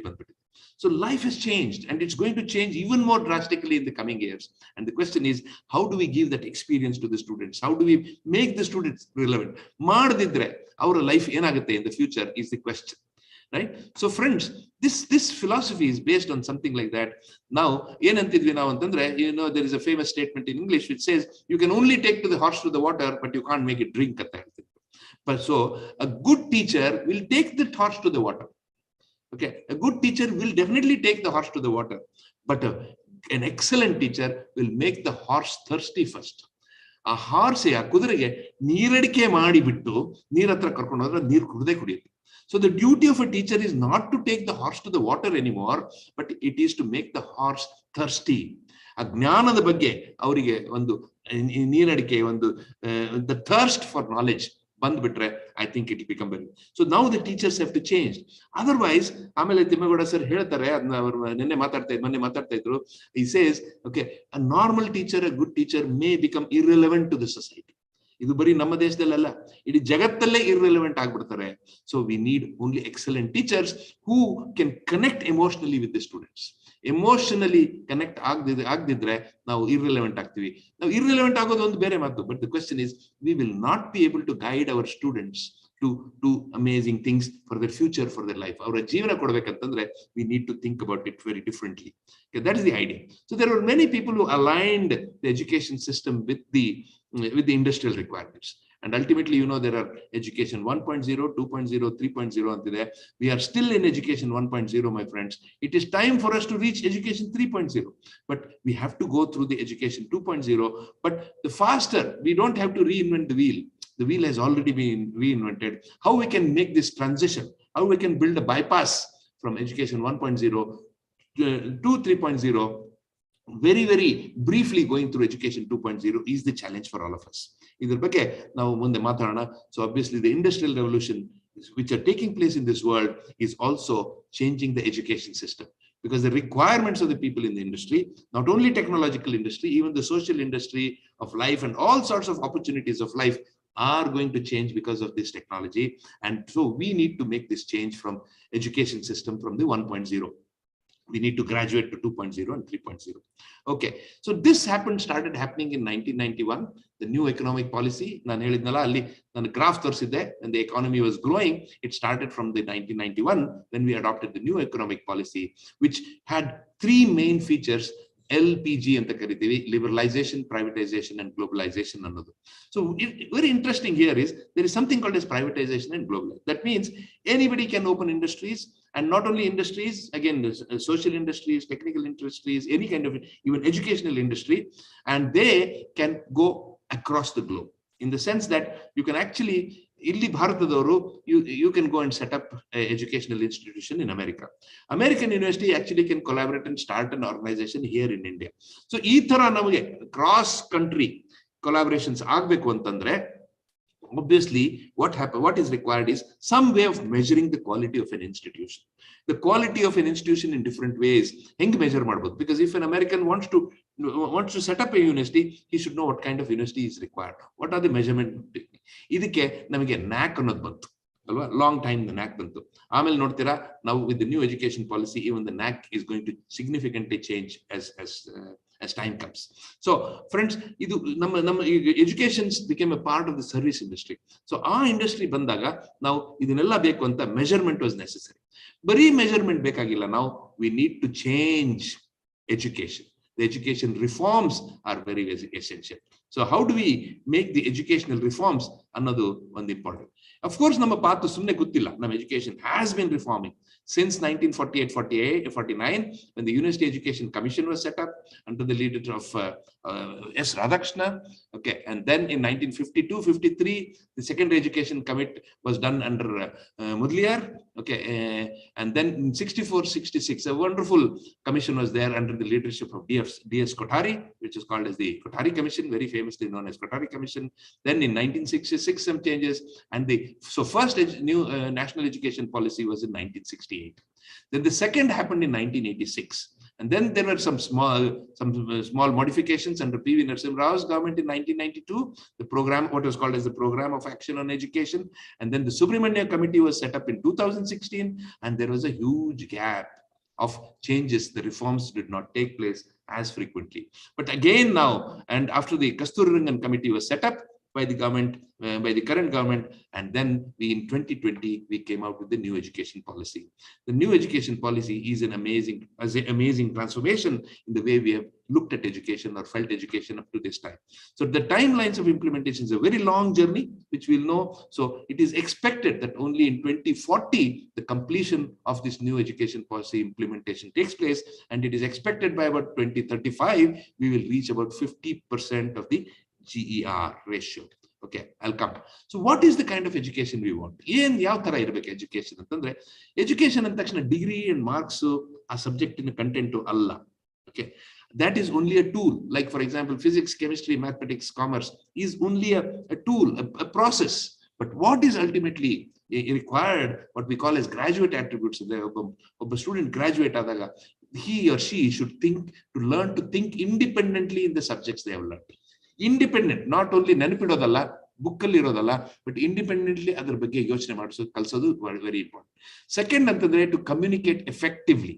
Okay, ಅವ್ರು ಬರೀ ತಮ್ಮ knowledge ಅನ್ನ ಒಳಗಿಟ್ಕೊಳಕ್ಕಾಗಲ್ಲ, exchange ಮಾಡಬೇಕು knowledge ಅನ್ನ. Exchange ಮಾಡಿದಾಗಲೇ the quality of the knowledge will improve, and we communicate with each other. And we also learn how to respect each other during communication. ಬಹಳ ಈಗ ನಾವು ನೋಡ್ತಾ ಇದೀವಿ, ಯುದ್ಧ ನಡೀತಾ ಇದೆ, ಅದೆಲ್ಲ ನಡೀತಾ ಇದೆ. What happens is when we stop respecting each other, ಒಬ್ಬರೊಬ್ಬರನ್ನ ಕಮ್ಯುನಿಕೇಟ್ ಮಾಡ್ತಾ ಇದ್ದಾಗ ಈ ತರಹದ ಡಿಫರೆನ್ಸಸ್ ಬರುತ್ತೆ. So we need to teach them. Along with that we should also teach the student to develop continuously. In the sense that develop continuously ಅಂದ್ರೆ what is called as lifelong learning. ನಾವು education ಮಾಡ್ತಾ ಇರೋದು is not only for the degree or that particular marks or an opportunity for a job. But ಏನು ಅಂತಂದ್ರೆ ನನ್ನ ಜೀವನದಲ್ಲಿ ಕಲಿತಾನೇ ಇರಬೇಕು. ಜೀವನ is all about learning every day ಅನ್ನೋದು ಬಗ್ಗೆ ಅಂಡ್ ರೆಸ್ಪೆಕ್ಟಿಂಗ್ ಈಚ್ ಅದರ್ ಅನ್ನೋದು ಬಹಳ important. But last one and the most important thing is to act responsibly. ಇಷ್ಟು ಎಲ್ಲ ಜ್ಞಾನ ಬಂದ ಮೇಲೆ ನಾವು ರೆಸ್ಪಾನ್ಸಿಬಲ್ ಆಗಿ ಆಕ್ಟ್ ಮಾಡಲಿಲ್ಲ ಅಂತಂದ್ರೆ ಡೇಂಜರ್ಗಳು ತುಂಬಾ ಆಗ್ತವೆ. ಆದ್ರಿಂದ friends, acting responsibly, what do you mean by acting responsibly ಅಂತಂದ್ರೆ the idea is that you need to learn how to have the human values. Human values ಅನ್ನ ಇಟ್ಕೊಂಡು ರೆಸ್ಪೆಕ್ಟ್ ಮಾಡಿ ನಾವು ಯಾವ ತರ ಎಜುಕೇಶನ್ ಯುಟಿಲೈಸ್ ಮಾಡಿ to help the quality of life of people is real graduate attributes. ಇದೆಲ್ಲ ಬಂದಾಗ ಏನಾಗುತ್ತೆ ಅಂತಂದ್ರೆ the graduate will learn adaptability. ಒಂದು ಕಲ್ತಿದ್ದ ಅಷ್ಟೇ ಒಂದು ಕೂಪ್ ಮಂಡಕ್ ಆಗೋದಿಲ್ಲ, right? You put them in any circumstances, he can use the knowledge which he or she had learned, and they can become adaptable. Second, ಅವರಿಗೆ self confidence ಬರುತ್ತೆ. Confidence comes with sound knowledge, with clarity of information, with the ability to communicate. ಇದೆಲ್ಲ ಬಂದಾಗ confidence that I can face anything in this world ಅನ್ನೋ ಒಂದು confidence ಅನ್ನು ತುಂಬೋದು ಬಹಳ important. ಆಮೇಲೆ ಮುಂದಿಂದು ಈ ನಾಲೆಜ್ ಅನ್ನೆಲ್ಲ ತಗೊಂಡು how to become creative, which comes out after critical thinking. So critical thinking ಅಂದ್ರೆ ಯಾವ್ದನ್ನು ಎಕ್ಸೆಪ್ಟ್ ಮಾಡೋದಿಲ್ಲ, ಎಲ್ಲಾದ್ರ ಬಗ್ಗೆ ಯೋಚನೆ ಮಾಡಿ this is what I think is right ಅನ್ನೋದೊಂದು ಕ್ರಿಟಿಕಲಿ ಥಿಂಕ್ ಮಾಡೋದು ಕಲ್ತ್ಬಿಟ್ರೆ I think creativity becomes a part. ಇದೆಲ್ಲ ಬಂದಾಗ, ಕ್ರಿಯೇಟಿವಿಟಿ ಬಂದಾಗ ಒಬ್ಬ ಗ್ರಾಜುಯೇಟ್ ಬಾಯಿ ತೆಗೆದ ಅಂತಂದ್ರೆ ಅದಕ್ಕೊಂದು ವ್ಯಾಲ್ಯೂ ಇರುತ್ತೆ. ಹಾಗೆ ಇರ್ರೆಸ್ಪಾನ್ಸಿಬಲಿ ಆಗಿ ಮಾತಾಡಲ್ಲ. So what we call as the graduates develops credibility. And this is what I think is the purpose of education, and that is what we try to do in every degree college, what we are teaching or we are involved with. ಈಗಾಗ ನಮ್ಮ ಕ್ಲಾಸ್ಗಳು ಹೇಗಿರುತ್ತೆ ಅಲ್ವಾ? These are some pictures which probably represent. Usually ನಾವೇನ್ ಮಾಡ್ತೀವಿ ಅಂದ್ರೆ ಮುಂದ್ಗಡೆ ಕೂತಿರೋ ಒಂದು 4-5 ಮಕ್ಕಳು ನೋಡ್ಬಿಟ್ಟು okay who are very attentive ತಗೊಂಡ್ಬಿಟ್ಟು ನಾವು ಕ್ಲಾಸ್ ಚೆನ್ನಾಗಿ ಮಾಡಿದೀವಿ ಅಂತ ತಿಳ್ಕೊಳ್ತೀವಿ. ಬಟ್ ಇಫ್ ಸ್ವಲ್ಪ ಹಿಂದಕ್ಕೆ ನೋಡಿದ್ರೆ we can see these kind of pictures in our schools and our colleges, right? ನಾವು ಸ್ಟೂಡೆಂಟ್ ಇದ್ದಾಗ ನಾವು ಈ ತರನೇ ಮಾಡ್ತಾ ಇದ್ವಿ. So this was the system which was there. So ಇದಕ್ಕೆ ಇಲ್ಲಿ ಒಬ್ಬ ಟೀಚರ್, ಓಕೆ, ಐ ಮೀನ್ ಒಬ್ಬ ಟೀಚರ್ ತಿಳ್ಕೊಂಡ್ಬಿಟ್ಟು ಪ್ರೊಫೆಸರ್ ಪೋಡಿಯಂ ಮೇಲೆ ನಿಂತ್ಬಿಟ್ಟು ಹೇಳ್ತಾರೆ, well my fellow friends, I am sure my lecture has made you think ಅಂತ ಹೇಳ್ತಾರೆ. But what they are thinking, ಅಯ್ಯೋ what a bore class. I stopped listening 5 minutes ago. ನಿದ್ದೆ ಮಾಡ್ತಾ ಇದ್ದಾನೆ ಒಬ್ಬನು, ಇಬ್ಬರು somebody says I want to go to the toilet. So they are thinking something else other than the subject, because the teacher did not think, okay, how I should teach so that the students become interesting. I keep telling the students should not become alcoholics. Our students should not become even workaholics. they should become thinkaholics. And that is the kind of education which is necessary. ನಾವು ಅವರಿಗೆ ಯೋಚನೆ ಮಾಡೋಕೆ ಹೆಂಗ್ ಹಚ್ತೀವಿ, okay, ನಾವು ಚಿಂತೆ ಮಾಡೋಕೆ ಹಚ್ಬಿಡ್ತೀವಿ ಹೊರತು ಅವರಿಗೆ ಯೋಚನೆ ಮಾಡೋಕೆ ಹಚ್ಚಲ್ಲ. So how to make it is very important. So there are some good teachers like each of you who said there must be a better way of teaching. ಏನೋ ಈ ತರ ಮಾಡ್ಕೊಂಡ್ ಬಂದಿದೀವಿ, ಇದು ಅಷ್ಟು ಎಫೆಕ್ಟಿವ್ ಆಗ್ತಾ ಇಲ್ಲ, ಸಮಾಜಕ್ಕೆ ಏನ್ ಬೇಕೋ ಅದ್ರ ತರ ಇದು ಅಡ್ಜಸ್ಟ್ ಆಗ್ತಾ ಇಲ್ಲ. So how do I make it effective ಅಂತ we started thinking. So then we have to understand this, we need to understand how our brain works. ನಮ್ಮ ಮೆದುಳು ಹೇಗೆ ಕೆಲಸ ಮಾಡುತ್ತೆ ಅಂತ ಗೊತ್ತಾದ್ರೆ ತಾನೇ ನಾವು ಹೇಗೆ ಪಾಠ ಮಾಡಬೇಕು ಅಂತ ಗೊತ್ತಾಗುತ್ತೆ, ಹೇಗೆ ಮಕ್ಕಳು ಕಲಿತಾರೆ ಅಂತ ಗೊತ್ತಾಗುತ್ತೆ. So we all know that there is a brain which has two parts, the cognitive part and the emotional part. Cognitive ಅಂದ್ರೆ what is logic, and the other one which is emotional. So people tend to forget, they think that education is about information, about knowledge, about logic. But friends, it won't happen unless the emotional intelligence of the person is excited. So emotionally ನಾವು ಏನು ಕಲಿಯಕ್ ಆಗಲ್ಲ, emotion ಇಲ್ದಿದ್ರೆ ನಾವು ಕಲಿಯಕ್ ಆಗಲ್ಲ. So ಆ emotional control ಮಾಡ್ಕೊಂಡ್ರೆ ನಾಲೆಜ್ ಗ್ಯಾದರಿಂಗ್ ಆಗುತ್ತೆ. ಅದರಿಂದ people have rejected the concept that there is only one thing called as intelligence quotient, but now there is another important thing called as emotional quotient. EQ ಅನ್ನೋದು ಬಹಳ important ಆಗುತ್ತೆ. ಯಾಕಂತಂದ್ರೆ brain works like that, my friends. Brains are made, each one of us, including that of Albert Einstein or Madame Curie, everybody has about 80 billion neurons. And each neuron is capable of connecting to about 10,000 connections, what is called as the plasticity of the neuron. So that is the one which decides how we learn. All of us think, ಎಲ್ಲರೂ ನಾವು ಯೋಚನೆ ಮಾಡ್ತಾ ಇರ್ತೀವಿ, but ಬಹಳ loose ಆಗಿ temporary connections form ಆಗ್ತವೆ ಹೊರತು permanent connections ಮಾಡಬೇಕು ಅಂತಂದ್ರೆ that is what all achievers are all about. They form the thinking process in such a way that if they can form those permanent connections in the brain, which makes them better. So how do we make these permanent connections? How do we teach to make every student have these permanent connections, to think in a particular direction, to form the cluster of information which is necessary? ಅನ್ನೋದನ್ನ ಯೋಚನೆ ಮಾಡೋದು ಬಹಳ important. So friends, there is something called as a mood in our class, right? ಇವತ್ತು ಪಾಠ ಮಾಡಕ್ mood ಇದೆ, ಇವತ್ತು picture ಹೋಗೋ ಮೂಡ್ ಇದೆ, ಇವತ್ತು ಮಲ್ಕೊಳ್ಳೋ ಮೂಡ್ ಇದೆ. We say this, and this happens because of several chemicals in our body. Okay, the adrenaline, the serotonin, the dopamine, the oxytocin, the endorphin, ಈ ತರ the GABA, the glutamate, ಇವೆಲ್ಲ what are called as neurotransmitters and endorphins ಇದೆ. ಇವೆಲ್ಲ ನಾವು ಹೆಂಗೆ secrete ಆಗುತ್ತೋ ಆ ತರ ನಮ್ಮ ಮೂಡ್ ಕ್ರಿಯೇಟ್ ಆಗುತ್ತೆ.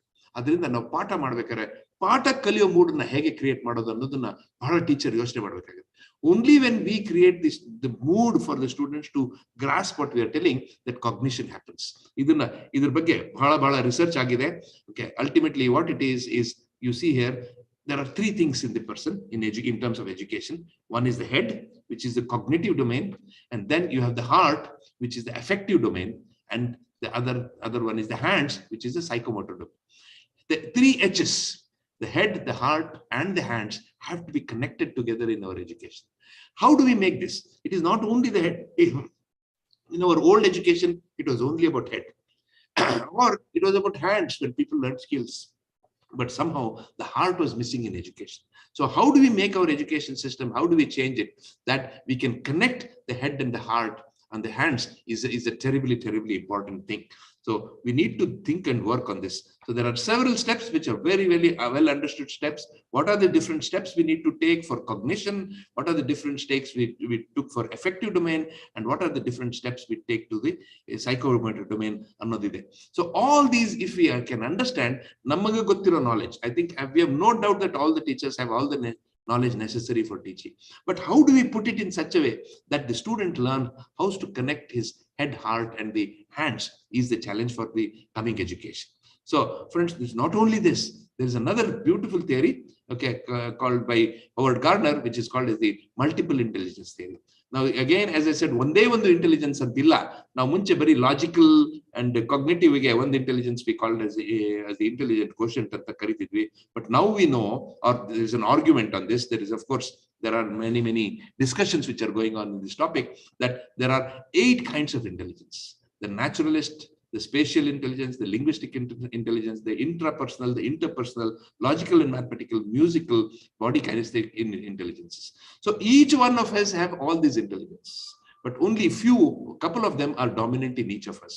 So ನಮ್ಮ ಬೇರೆ ತರ ಇಂಟೆಲಿಜೆನ್ಸ್ ನಮ್ಮಲ್ಲಿ ಇರೋದ್ರಿಂದ, okay, ನಮಗೆ how can we learn it in the same way, right? It will be, ಅದಕ್ಕೆ ಐನ್ಸ್ಟೈನ್ ಹೇಳಿದ್ದು, I was a fish and I was expected to climb a tree.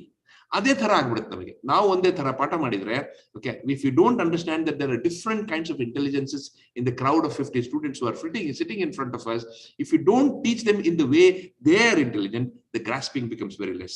Adrinda ನಮ್ಮ ಕ್ಲಾಸ್ ಅಲ್ಲಿ only few people enjoy our classes and the rest of them are struggling to understand, struggling to cognate, right? So ಇದನ್ನ ನಿಮಗೆಲ್ಲ ಗೊತ್ತಿದ್ದಂಗೆ ಇದೊಂದು ಅದ್ಭುತವಾದ system ಇದೆ, integrating cognition and psychomotor and affective domains. Okay, you can actually take the knowledge which is called as the Bloom's learning levels. You can take them from recognizing and recall facts. Our ability is called as remembering, and then ಅದನ್ನ ಏನೇನ್ remember ಮಾಡಿದ್ರೋ ಆ facts ಅನ್ನ ಅದನ್ನ ಅರ್ಥ ಮಾಡ್ಕೊಳ್ಳೋದಕ್ಕೆ understanding. ಅದಾದ್ಮೇಲೆ ಈ ಅರ್ಥ ಮಾಡ್ಕೊಂಡ್ಮೇಲೆ ಅದನ್ನ ಎಲ್ಲೋ ಒಂದ್ ಕಡೆ ಈ ಕಾನ್ಸೆಪ್ಟ್ ಅನ್ನ, ಅದಕ್ಕೆ facts, rules, concepts and ideas ಅನ್ನ ಎಲ್ಲೋ ಅಪ್ಲೈ ಮಾಡೋದು, ಎಲ್ಲೋ ಅದನ್ನ make it work is called as applying. After that ಆ ಬಂದಿದ್ದ ಇನ್ಫಾರ್ಮೇಶನ್ ಅನ್ನ, ಅದನ್ನ ಏನೋ ಒಂದು ಇನ್ಫಾರ್ಮೇಶನ್ ಸಿಕ್ಕರೆ ಅದನ್ನ ಒಡೆದು ತೊಡೆದು ಅದನ್ನ ಬೇರೆ ತರ ಜೋಡಿಸಿ ಇಂಟು ಕಾಂಪೊನೆಂಟ್ಸ್ ಮಾಡೋದು, analysis, analysing, and then judging the values of the information. ಅದು ಯಾವ್ದು ಒಳ್ಳೇದು ಕೆಟ್ಟದು ಅನ್ನೋ ಡಿಸ್ಟಿಂಗ್ವಿಶ್ ಮಾಡುವಂತ ability we call as evaluate. And then if you can provide all these in our educational training, then the students will be able to combine the different parts of that information in the way he has broken, he has fit it together and create some new information which is called as creativity, right? So idinella madbekandre we need to think how to put this in our education system. How do we take the student from the remembering level, the first level of the Bloom's taxonomy, to the 5th and 6th levels of technology? Idanna ನಾವು ಯಾವ ತರ ನಮ್ಮ curriculum ಅಲ್ಲಿ, ನಮ್ಮ syllabus ಅಲ್ಲಿ, ನಮ್ಮ class ತಗೊಳ್ಳೋ ರೀತಿಲಿ, ನಮ್ಮ ಎಕ್ಸಾಮಿನೇಷನ್ ಅಲ್ಲಿ ಇದನ್ನೆಲ್ಲ ಹೆಂಗೆ ಕಂಬೈನ್ ಮಾಡೋದು ಅನ್ನೋದೇ is very, very interesting. Only then they are going to be successful with change.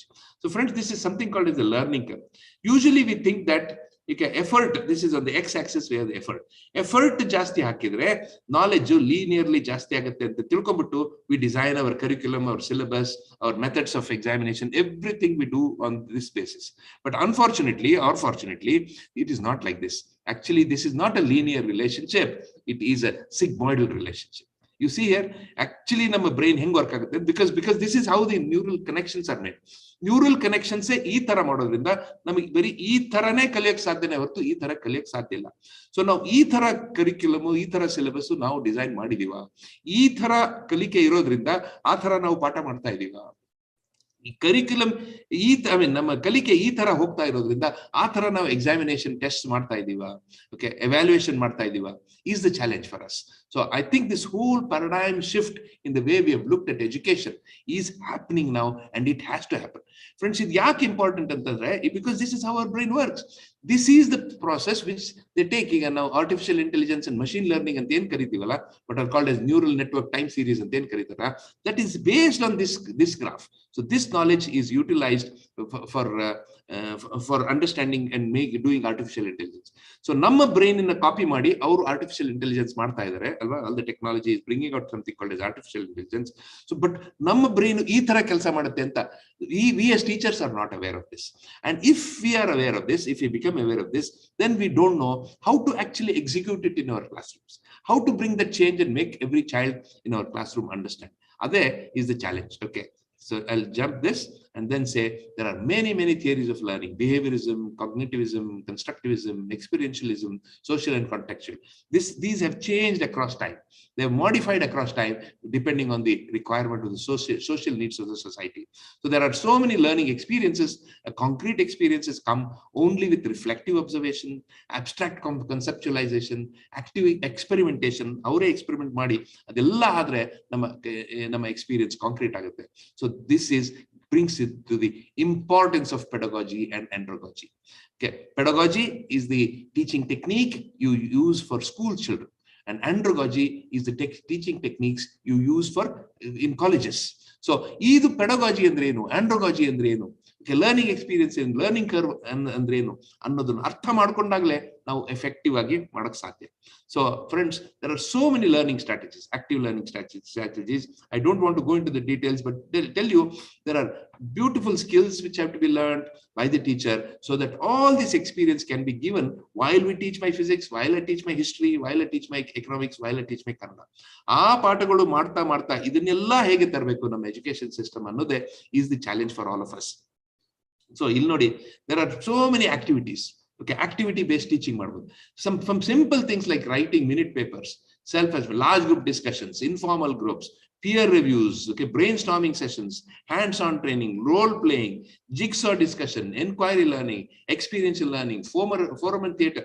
So all these things and many, many more, which you can imagine on your own. These are techniques which teachers can utilize to bring all those changes we are talking about, so that ಮಕ್ಕಳಿಗೆ ನಮ್ಮ ಕ್ಲಾಸಿನಲ್ಲಿ ಆ knowledge ಅಲ್ಲಿ ಒಂದು ಪ್ರೀತಿ ಬೆಳೀತು. ನಾವು ಯಾವ subject ಅನ್ನು ಪಾಠ ಮಾಡ್ತೀವೋ ಅದ್ರ ಬಗ್ಗೆ ಪ್ರೀತಿ ಬೆಳೆಸೋದು, ಅದ್ರ ಬಗ್ಗೆ ಇನ್ಕ್ವಿಸಿಟಿವ್ ಮಾಡೋದು, ಅದ್ರ ಬಗ್ಗೆ ಅವರಿಗೆ ಕ್ಯೂರಿಯಾಸಿಟಿ ಡೆವಲಪ್ ಮಾಡೋದೇ is the purpose of teaching. So ಆಮೇಲೆ once we create this in our classrooms, they can go and collect the information and become amazing teachers. My friends, ಇದು ಲರ್ನಿಂಗ್ ಪಿರಮಿಡ್ ಅಂತ ನೋಡಿ, ಇದರಲ್ಲಿ ಏನ್ ನಿಮ್ಗೆ ಕಾಣುತ್ತೆ ಅಂತಂದ್ರೆ, you can see here, lecture ಮೋಡಲ್ಲಿ ಬರೀ 5% ಗ್ರಹಿಕೆ ಆಗುತ್ತೆ ಮಕ್ಕಳಿಗೆ. ರೀಡಿಂಗ್ ಮಾಡಿದ್ರೆ 10%, ಆಡಿಯೋ ವಿಜುವಲ್ ನೋಡಿದ್ರೆ 20%, ಡೆಮಾನ್ಸ್ಟ್ರೇಷನ್ ಮಾಡಿದ್ರೆ 30%, ಡಿಸ್ಕಷನ್ ಮಾಡಿದ್ರೆ 75%, ಅಂಡ್ ಬೇರೆಯವರಿಗೆ ಕಲಿಸಿದ್ರೆ 90%. ಸೊ ನಾವು ಕಲಿಸಿದಾಗ್ಲೇ ನಮಗೆ ಜಾಸ್ತಿ ಅರ್ಥ ಆಗುತ್ತೆ. ನಾವು ಬೇರೆಯವ್ರಿಗೆ ಅದು ಕಲಿಸ್ಬೇಕು ಅಂತಂದ್ರೆ ಮೊದ್ಲು ಇದೆಲ್ಲ ತಿಳ್ಕೊಂಡಿರ್ಬೇಕು. ಆದ್ರಿಂದ ಫ್ರೆಂಡ್ಸ್, ಇದು ಈ ತರ ನಮ್ಮ ಗ್ರಹಿಕೆ ಇರೋದ್ರಿಂದ ನಮ್ಮ ಕ್ಲಾಸ್ ರೂಮ್ಗಳು ಬರೀ ಲೆಕ್ಚರ್ ಮೋಡ್ ಆಗುತ್ತೆ. ಆದ್ರೆ ಎಷ್ಟು ಪ್ರಯೋಜನ ಆಗುತ್ತೆ ಅಂತಂದ್ರೆ ಬರೀ 5% ಪ್ರಯೋಜನ ಆಗುತ್ತೆ. And that is why only 5% of our students become successful in life and not the rest of the students. So ಈ changes ಅನ್ನೆಲ್ಲ ತರಬೇಕಂತಂದ್ರೆ we need to really bring a paradigm shift in our education. I think very, very important. Another thing we talk about multidisciplinary ಅಂದ್ರೆ simple ಅಲ್ಲ. ಇದು ನೋಡಿ, there are some cartoons which explain what this multidisciplinarity is all about. See, there are different kinds of multidisciplinary. One is called as intradisciplinary. Okay, ಇದು intradisciplinary. Okay, this is intra, and the discipline ಒಳಗಡೆನೆ discussion. This is multidisciplinary, ಬೇರೆ disciplines but they are in one whole. And then cross disciplinary, where the subject goes from one subject to the other, you have a cross disciplinary study. Then interdisciplinary ಅಂತಂದ್ರೆ basically everything is merged, all the disciplinarity is merged, so your education takes place with considering all the disciplinarity. And then transdisciplinary ಅಂತಂದ್ರೆ everything becomes one of its own. So this kind of education, these kind of techniques, teachers, we as teachers have to learn this and then implement in the classrooms to make our teachings effective, right? Number subject. So to bring all this change, to bring and adjust to that industrial revolution 4.0 or the future revolution industrial 5.0, the government, COVID problem, when we were all thinking that life has become very, very pessimistic, it was becoming very, very pessimistic, the government took this brave step of bringing the new education policy 2020. So that was the dawn of education policy. And nanige ಏನು ಹೇಳಿದ್ನಲ್ಲ, education system, ಇವನ್ನೆಲ್ಲದನ್ನು ನಾವು implement ಮಾಡಕ್ಕೆ opportunity is the new education policy. So friends, this came and which was submitted by the Kasturirangan committee to the then minister of MHRD. And more than that, we are very glad that our state took the first step of implementing this, and under the leadership of Ashwath Narayana, our honorable minister Ashwath Narayana, and also under the leadership and the academic leadership of our own Professor Thimmegowda sir. They did a great job in a very short time. They worked for many years, but in a short time, they took it to the implementation. So what are the major reforms? For the last 1 year, we have been all involved in this in this process of implementing new education policy. So 50% gross enrollment ratio by 2035. Then holistic and multidisciplinary education. So there should be a flexibility of subjects. Okay, UG program 3 to 4 years, PG program 1 or 2 years, integrated 5 years bachelor's and master's, MPhil discontinued. Amele, credits can be got from different places and you will have a credit bank where you can store it. Once you have the certain required credits on different subjects for those particular disciplines, then you can be given a degree. So it gives an enormous opportunity to do several degrees together, or also you can take breaks in your education, come back and learn many things at different times and different interests. And also there is an opportunity for you to change in between once you start liking a different subject, if you have the prerequisite information which is necessary. So friends, this is all based on outcome-based education.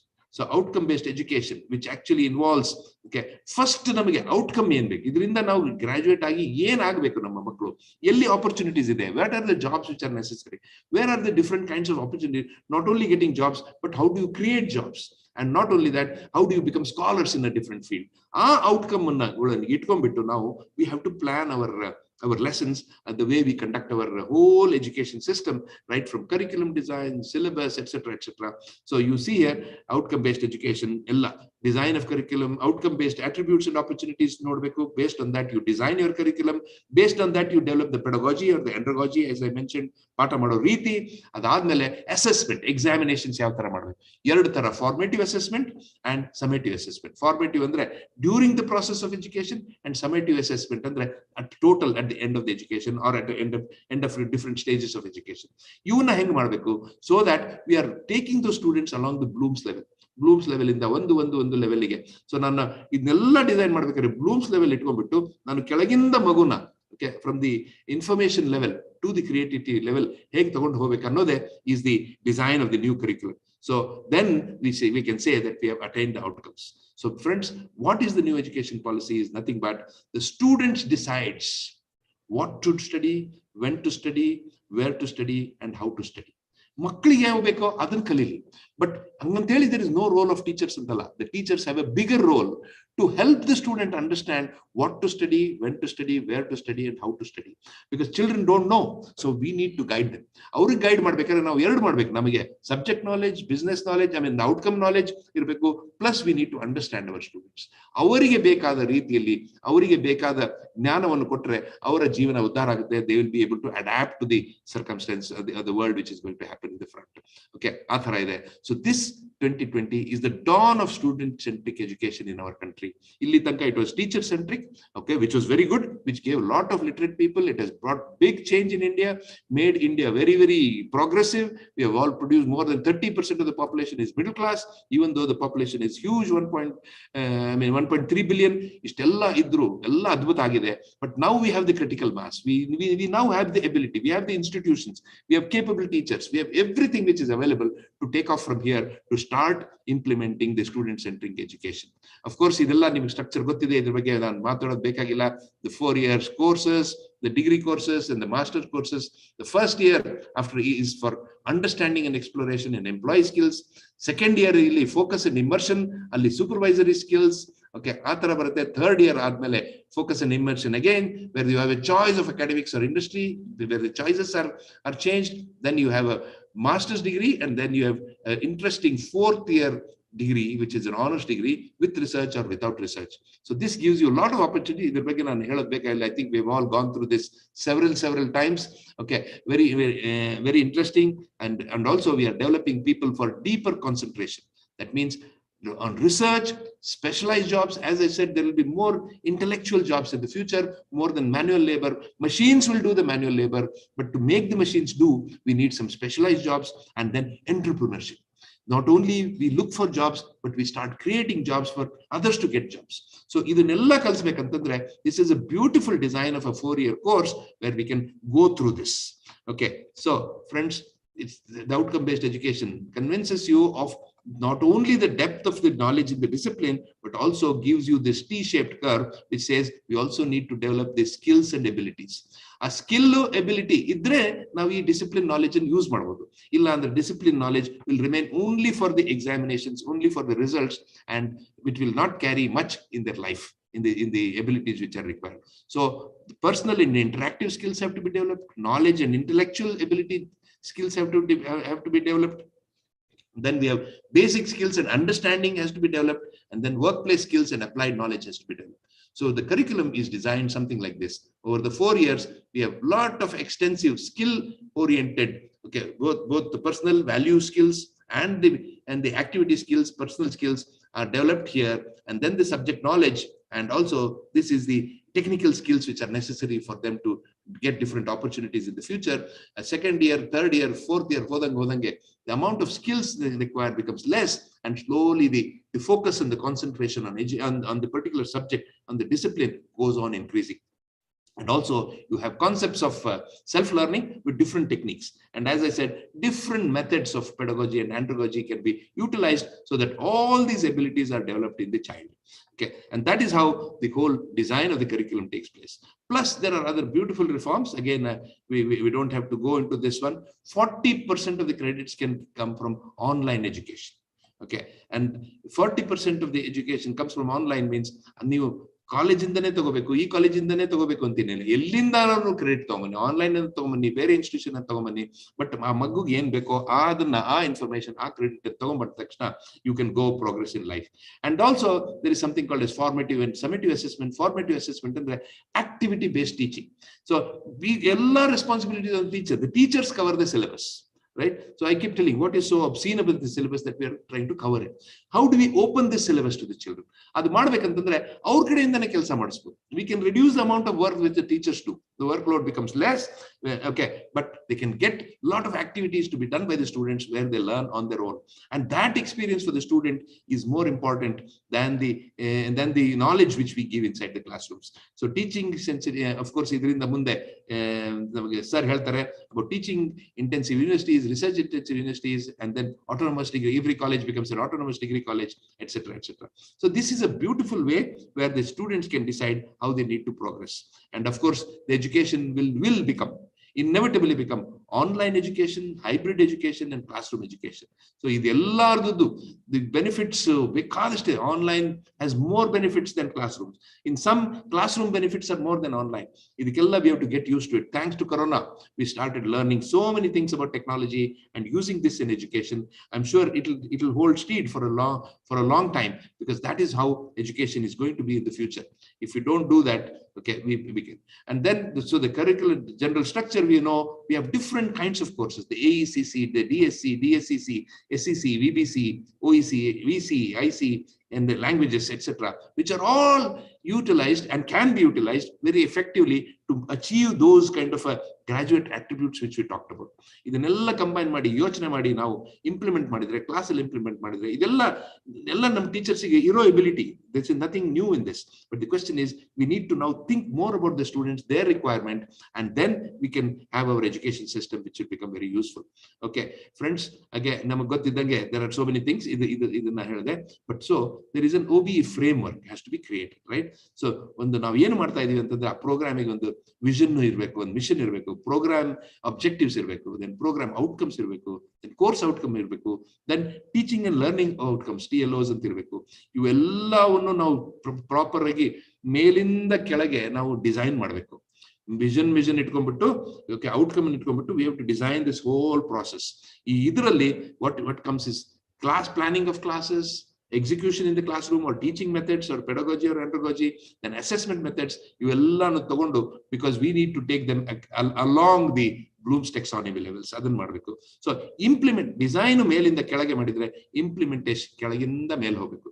So ultimately from the classrooms we will have to take those students up the Bloom's taxonomy and ultimately reach the vision and mission of this particular program and the subject, I mean the degree course for example, and then we can be delivered. Adu attainment ato illo annodunna check madake there are different mechanisms and methods and processes which are necessary to understand what we are doing. So namagella, so ultimately when the degree olage ಏನೇನು outcome, program outcomes ಏನು ಅಂತಂದ್ರೆ, domain knowledge ಇರಬೇಕು. Subject ನಾನು history ಹೇಳ್ಕೊಟ್ರೆ history domain knowledge ಬಹಳ ಚೆನ್ನಾಗಿರ್ಬೇಕು. Problem analysis ಬರಬೇಕು ಮಕ್ಕಳಿಗೆ. Design development of solutions, ಏನೋ ಒಂದು ಪ್ರಾಬ್ಲಮ್ ಇದ್ದಾಗ ಸೊಲ್ಯೂಷನ್ಸ್ ಹೆಂಗೆ ಅನ್ನೋದನ್ನ ಕಲಿಬೇಕು. Then conduct investigations of complex problems ಹೆಂಗೆ ಡೀಲ್ ಮಾಡ್ಬೇಕು ಅನ್ನೋದು ಕಲ್ಸ್ಕೊಂಡು ಹೋಗ್ಬೇಕು. ದೆನ್ ಮಾಡರ್ನ್ ಟೂಲ್ಸ್ ಇದೆ, there are technology tools or different kinds of tools which are available, which ಅದನ್ನ ಹೆಂಗೆ ಯೂಟಿಲೈಸ್ ಮಾಡ್ಬೇಕು ಅನ್ನೋದು ಕಲಿಬೇಕು. at the same time ನಮ್ಗೆ ಬಹಳ awareness of how to sustainable the environment ಅನ್ನೋದು ಬಹಳ ನಮಗೆ ಕನ್ಸರ್ನ್ ಅಂಡ್ ಕೇರ್ ಇರಬೇಕು. ಮೋರ್ ಇಂಪಾರ್ಟೆಂಟ್ಲಿ ಎಥಿಕ್ಸ್ ಇರಬೇಕು. ಹ್ಯೂಮನ್ ವ್ಯಾಲ್ಯೂಸ್ ಅಂದ್ರೆ ಏನು, ಒಬ್ಬರನ್ನೊಬ್ಬರನ್ನ ಹೆಂಗೆ ರೆಸ್ಪೆಕ್ಟ್ ಮಾಡಬೇಕು, how do we not treat differences as bad things but respect the differences in all of us, ಅದನ್ನ ಎಥಿಕ್ಸ್ ನೋಡ್ಬೇಕು. ದೆನ್ ಇಂಡಿವಿಜುವಲ್ ವರ್ಕ್ ಹೆಂಗ್ ಮಾಡ್ಬೇಕು, ಟೀಮ್ ಅಲ್ಲಿ ಹೆಂಗ್ ಕೆಲಸ ಮಾಡ್ಬೇಕು, ಕಮ್ಯುನಿಕೇಶನ್ ಹೆಂಗ್ ಮಾಡ್ಬೇಕು, ಪ್ರಾಜೆಕ್ಟ್ ಮ್ಯಾನೇಜ್ಮೆಂಟ್ ಅಂಡ್ ಫೈನಾನ್ಸ್, ಈಗ ಯಾವುದೋ ಒಂದು ಪ್ರಾಜೆಕ್ಟ್ ಇದ್ರೆ ಒಂದು ದುಡ್ಡು ಹೆಂಗ್ ಕಂಟ್ರೋಲ್ ಮಾಡಬೇಕು, ಅದು ಮ್ಯಾನೇಜ್ ಹೆಂಗ್ ಮಾಡಬೇಕು, ಅಂಡ್ ಅದೆಲ್ಲ ಅದಕ್ಕಿಂತ ಹೆಚ್ಚಾಗಿ ಲೈಫ್ ಲಾಂಗ್ ಲರ್ನಿಂಗ್ ಹೆಂಗ್ ಕಲ್ತ್ಕೋಬೇಕು ಅನ್ನೋದನ್ನ. So these are the 11 programme objectives we expect a graduate to get. So ಇವೆಲ್ಲ ಬರೋ ತರ, how do we design our classes, classrooms, our curriculum, our pedagogy, our examination system, everything has to be aligned so that people get all these beautiful experiences. So teaching is not a job, it is an experience.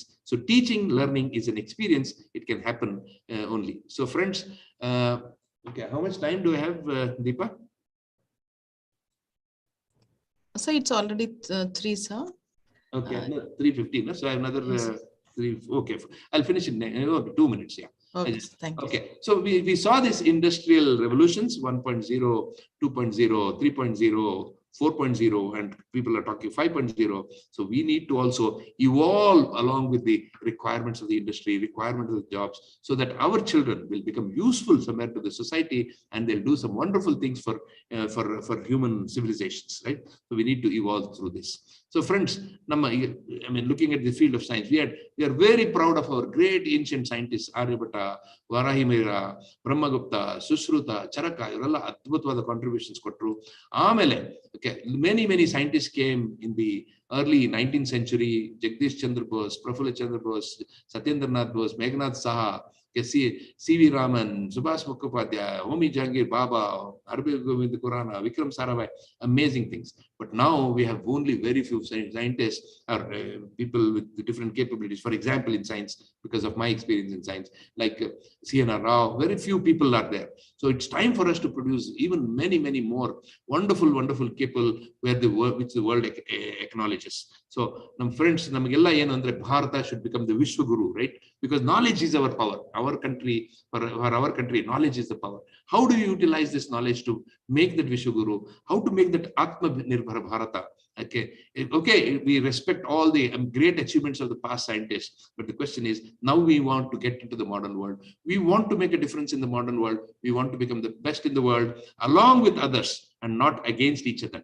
So this kind of a feeling that values, knowledge, education, and skills have to be combined together to make our country proud, because that is what we are all there. We want to make our country proud by making our students amazing achievers and relevant and happy in their life and transform their lives, which is very important. So thank you, friends, for tolerating me for such a long time. Thank you very much. Yeah. Thank you, sir. It was really an eye-opening session, sir. We did not ever thought about education system in this angle. Thank you very much, sir, for making us know the evolution of education system and revolution of industry, and making us realize the need of NEP 2020 policy. It's really the need of ours, sir. Thank you very much, sir.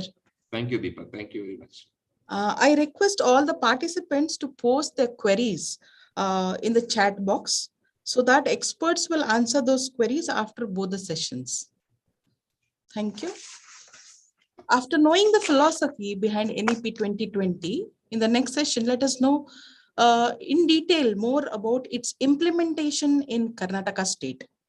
It's my honor to introduce and welcome our next resource person of this program, who is known for his exhaustive knowledge and simplicity, a teacher by passion, a very good listener, and with a lot of patience.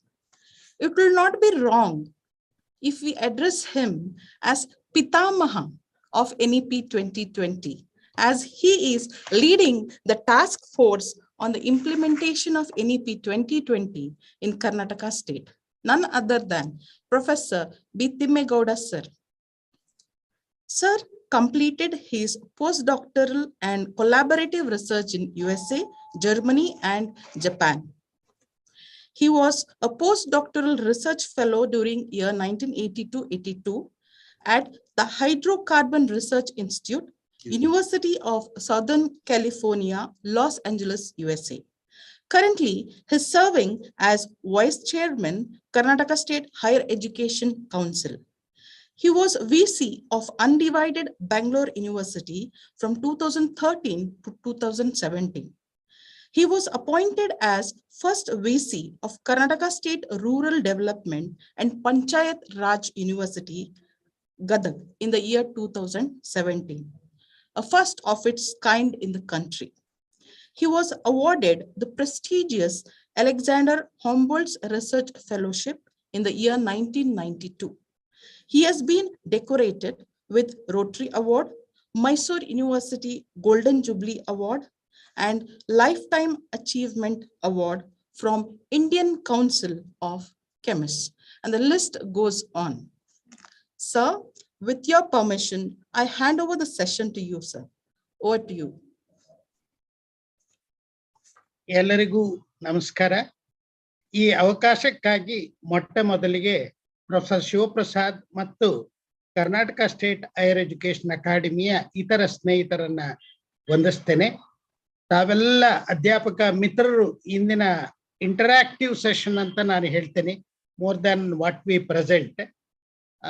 ತಾವು ಭಾಗವಹಿಸ್ತಿರೋದಕ್ಕೆ ತಮ್ಮೆಲ್ಲರನ್ನು ಸಹ ನಾನು ಅಭಿನಂದಿಸ ಬಯಸ್ತೇನೆ.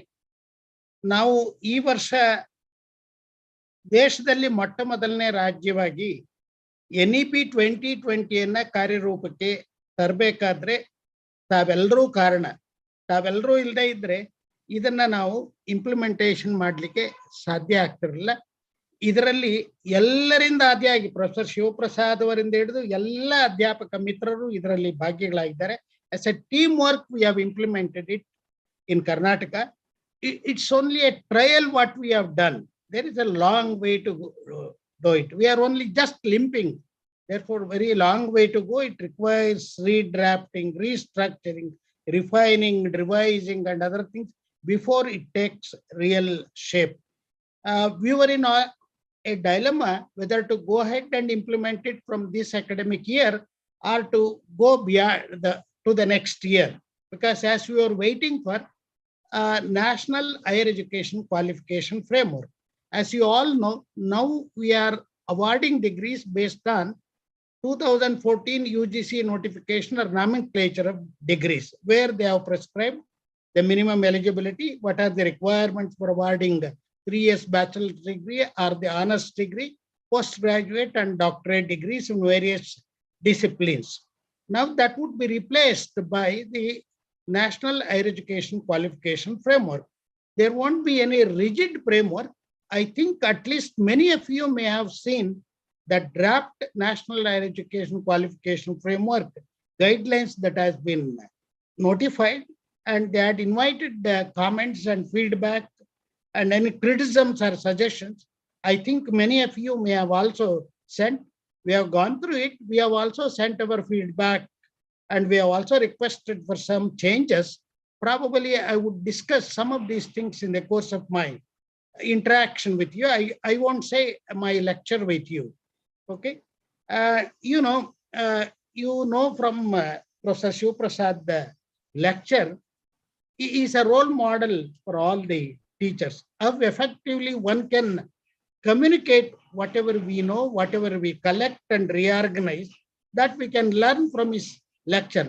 I could see some change. I have heard his lecture on second also, and most of it even is lecture today. Although the content more or less remain the same, but the way he presented, I could see a change. That's what we teachers, we should always think. It is not the same prototype that we should present. Therefore, he told you about ancient education, industrial revolution, starting from 0.0, etc. And again, how this underwent transformation to a present day of complete automation. And also he talked about inevitability of change. We have no option but to change. Earlier things were changing not so fast. Now, whatever that was changing in 100 years, subsequently changed in 10 years. Whatever changed in 10 years in 1 year. Now 1 year in a month, maybe less than a month period, things are changing. Things are fast changing. Therefore, in order to remain relevant, we have to change our mindset. We have to change our mindset. And therefore, not only it is not enough if we just change our mindset, we have to update ourselves to remain relevant. Therefore, whatever, we are talked about, in our undergraduate programs, we used to have 3 years basic degree or 3 years honors degree.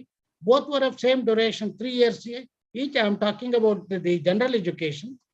With optional subject, we used to award ordinary degree. Whereas in other states, one major and minor or major and subsidiaries, they were awarding the honors degree, especially in Tamil Nadu, some part of Kerala, and in West Bengal, because those used to have a depth in the long way. You mean a particular subject apart from learning other things. That was how our Indian Institute of Science at Bangalore used to have many students from other states rather than from Karnataka. Therefore, there was not so much of depth in what we were teaching in 3 optional scheme. We used to cover 3 subjects. Eventually, the candidate used to get only one degree in one of the subjects. And subsequently, even in the PG degree, generally candidates specialize in a narrow field of a subject. You mean, for example, for studying physics, mathematics is needed. I understand. Therefore, one who studies physics has to study mathematics as one of the subsidiary or minor subject.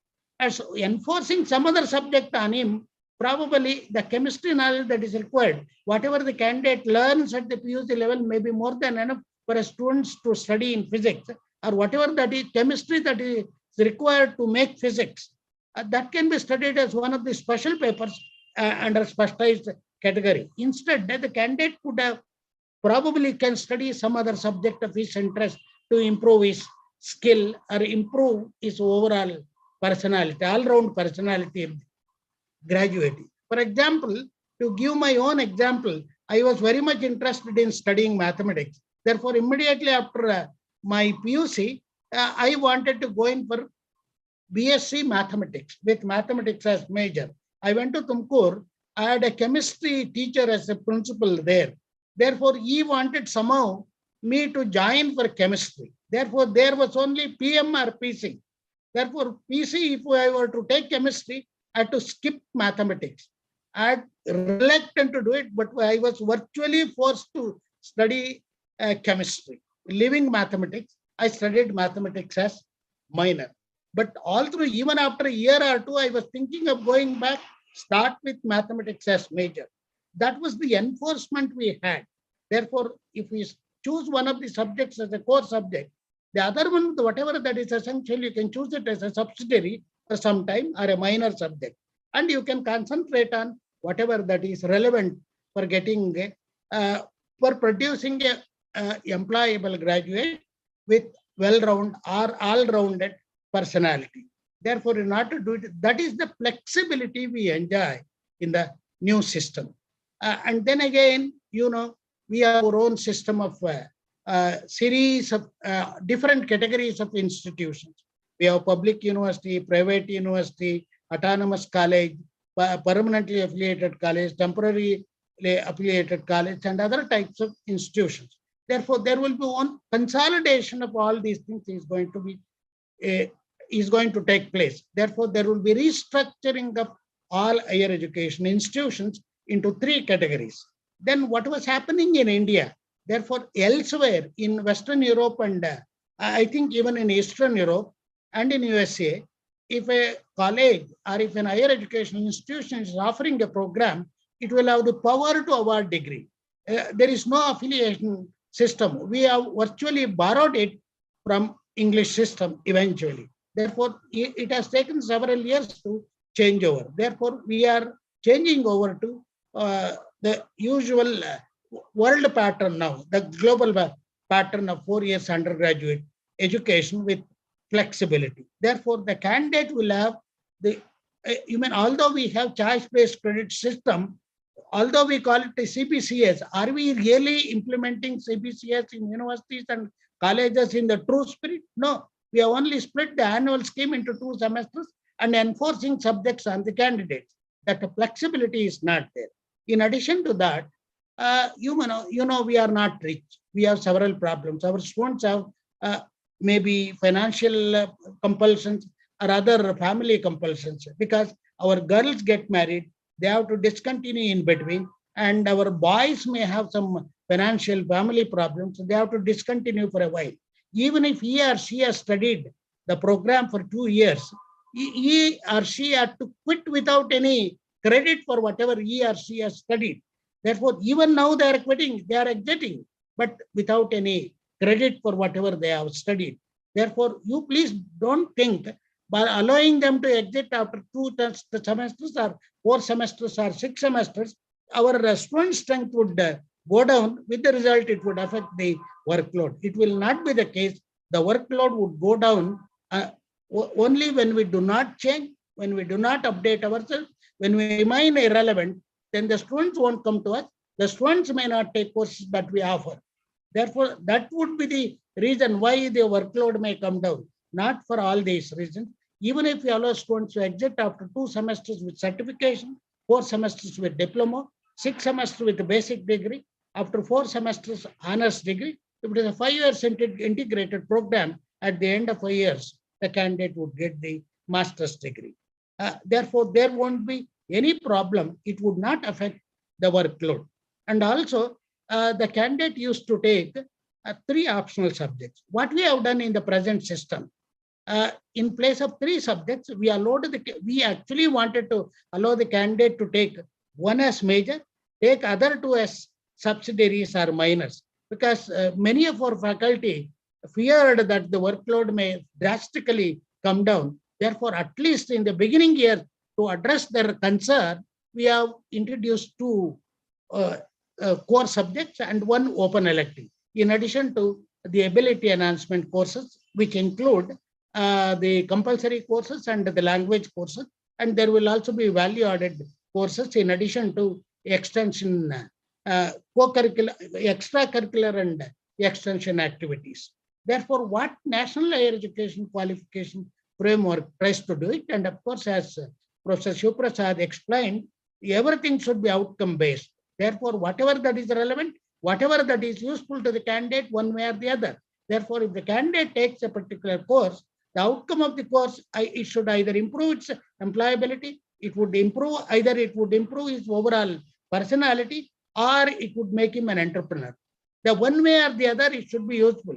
It should not be just as a ritual to fulfill the requirements of a degree. That should not be the case. Therefore, that would be the case year afterwards. Therefore, we say it is student-centric. Therefore, it has to be, we have to concentrate on internship, that is learning experiences, we have to give weightage. Therefore, project work and other things, as he has rightly pointed out, application of knowledge, critical thinking, analysis, all the, and again, these aspects, he has listed all those things. Let me not go into the details.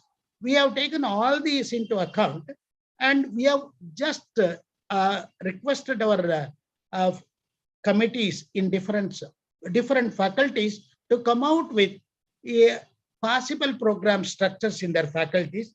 Then we have consolidated all those things and arrived at a draft program structure, based on which, and of course, as you all know, we have constituted about over 40 subject committees. They have drafted, they have worked out the program structure in their respective subjects and drafted the curriculum contents only for the first 2 semesters, because we are at to start drafting the curriculum contents for the next 6 semesters, for the 4 years undergraduate program. Although the students have the option of going in for 3 years degree or 4 years degree, the preferred option is 4 years degree, that is a global pattern. Therefore, if they are not willing to continue beyond 3 years, and of course, there is an exit option to exit with an undergraduate degree, 3 years basic degree, with which they can get admitted to MBA and other courses to do 2 years master's degree. Therefore, again, we will have 4 years honors degree and 1 year master's degree, and as usual, PhD program. In the PhD program, there will be a strong coursework, maybe of 2 semesters, wherein they would bring the teaching pedagogy part, very strong pedagogy part in the PhD coursework. Probably at the exit of 2 semesters, after the coursework, one may end up with getting the master's degree. And year afterwards, the master degrees, now we have discontinued MPhil. And you would see, just as in US and Western Europe, the master's degree would also lose importance. Therefore, only those who are going for PhD program, there is no need for going in for master's degree. Those who go for industries, they concentrate on experiential learning and internship rather than going in for a master's degree. That is the case in US and other Western countries. Therefore, year after, even in the university departments, we have no option but to start the undergraduate programs. Therefore, these undergraduate programs and postgraduate programs, they have to go hand in hand. And therefore, the UGC has been telling over the years, therefore, the undergraduate students should have the benefit of senior teachers. the senior teacher should go and teach at the undergraduate level. This you know from NEP. If you know the school structure, 5 plus 3 plus 3 plus 4. Therefore, foundational, preparatory, middle and secondary stage. Even to teach at the foundation level, that is 3 years kindergarten, the minimum qualification that a teacher should possess by 2030 would be 4 years undergraduate honors degree in education. Therefore, what is education? Education, again, it is like a dual discipline degree sort of thing. For example, a candidate who wants to become a teacher in physics, then what he has to take? He has to choose physics as one of the subject, disciplinary subject, and teacher education part. Continue with this with certain modification guided by NCTE, and then probably in the third year, at the end of the third year, he can choose to become either to get the degree in education or degree in physics. Okay, if he wants to get, if he desires to get the degree in both the discipline and the teacher education, one has to spend 1 more year so that you would get the degree in both in education and the subject. Then you may ask me, the physics that we teach there, a teacher who takes teacher education along with the discipline, and the subject we teach, the same subject we teach in a general program, would it be different? No, it would be the more or less the same. Then again, when we work out a model syllabi and curriculum content and send it to all the universities are free to change, because ultimately it is the responsibility of the university and autonomous colleges to finalize the program structure and the curriculum content. But they have to follow the national pattern, because whatever the syllabi contents we draft, it should be updated to the global level, and it should be more or less the same as far as the core contents are concerned. The physics cannot be different in US and in India. Physics cannot be different in Karnataka and Delhi. Therefore, the core part of physics should be the same. Therefore, the teachers should not have the impression we can change physics paper in a particular paper 20 to 30%. It doesn't mean, you mean when the UGC says and the National Regulatory Authority says you can change the curriculum content to the extent of 30%, you mean the core content should remain the same. Therefore, your special paper can vary. Therefore, your core content would be about 60 to 70% in that discipline. Remaining 30 to 40% would be specialized paper. Therefore, there you can have the candidate or the institution has the freedom to do it, depending on the expertise that is available in that institution and the relevance of those specializations in that area. That you can take into account. Therefore, to make, the academic bank of credit, just as we credit money in our commercial banks, we can credit whatever the students can credit, the credits earned in a particular course in its account. For that to happen, first the universities and the degree granting institution have to register in the academic bank of credit. Earlier, the requirement was A grade. Now that they have relaxed it, almost all higher education institutions can register. Then you can go on earning and depositing the credits there. Now we have fixed to get the certificate course, one has to earn about, now we have fixed it as 48 credits, but at the national levels, they have made it 40 credits. Minimum of 40 credits. If one exits after 2 semesters, we have put it as 25 to 26 credits. That makes up about 50 or 52 credits. We have made it is enough if the candidate earns about 48 credits. Whereas at the national level, they say only 40 credits. Why we have made it? We have increased the credits here. At the national level, the languages are taught only at 2 semesters. Whereas here we are teaching language for 2 years. Therefore, we have that compulsion. That is the reason why generally at the national level, they suggest 20 credits per semester, 40 credits per certificate course, 80 credits per diploma, 120 credits per basic undergraduate degree, 160 credits for the honors degree. Remaining 40 credits, if you add, one has to get the master's degree. But whereas here, because of this, we have enhanced it by about 12 to 16 credits. Therefore, to earn the master's degree, one has to accumulate 176 credits. Whereas to get the undergraduate degree, 144 credits.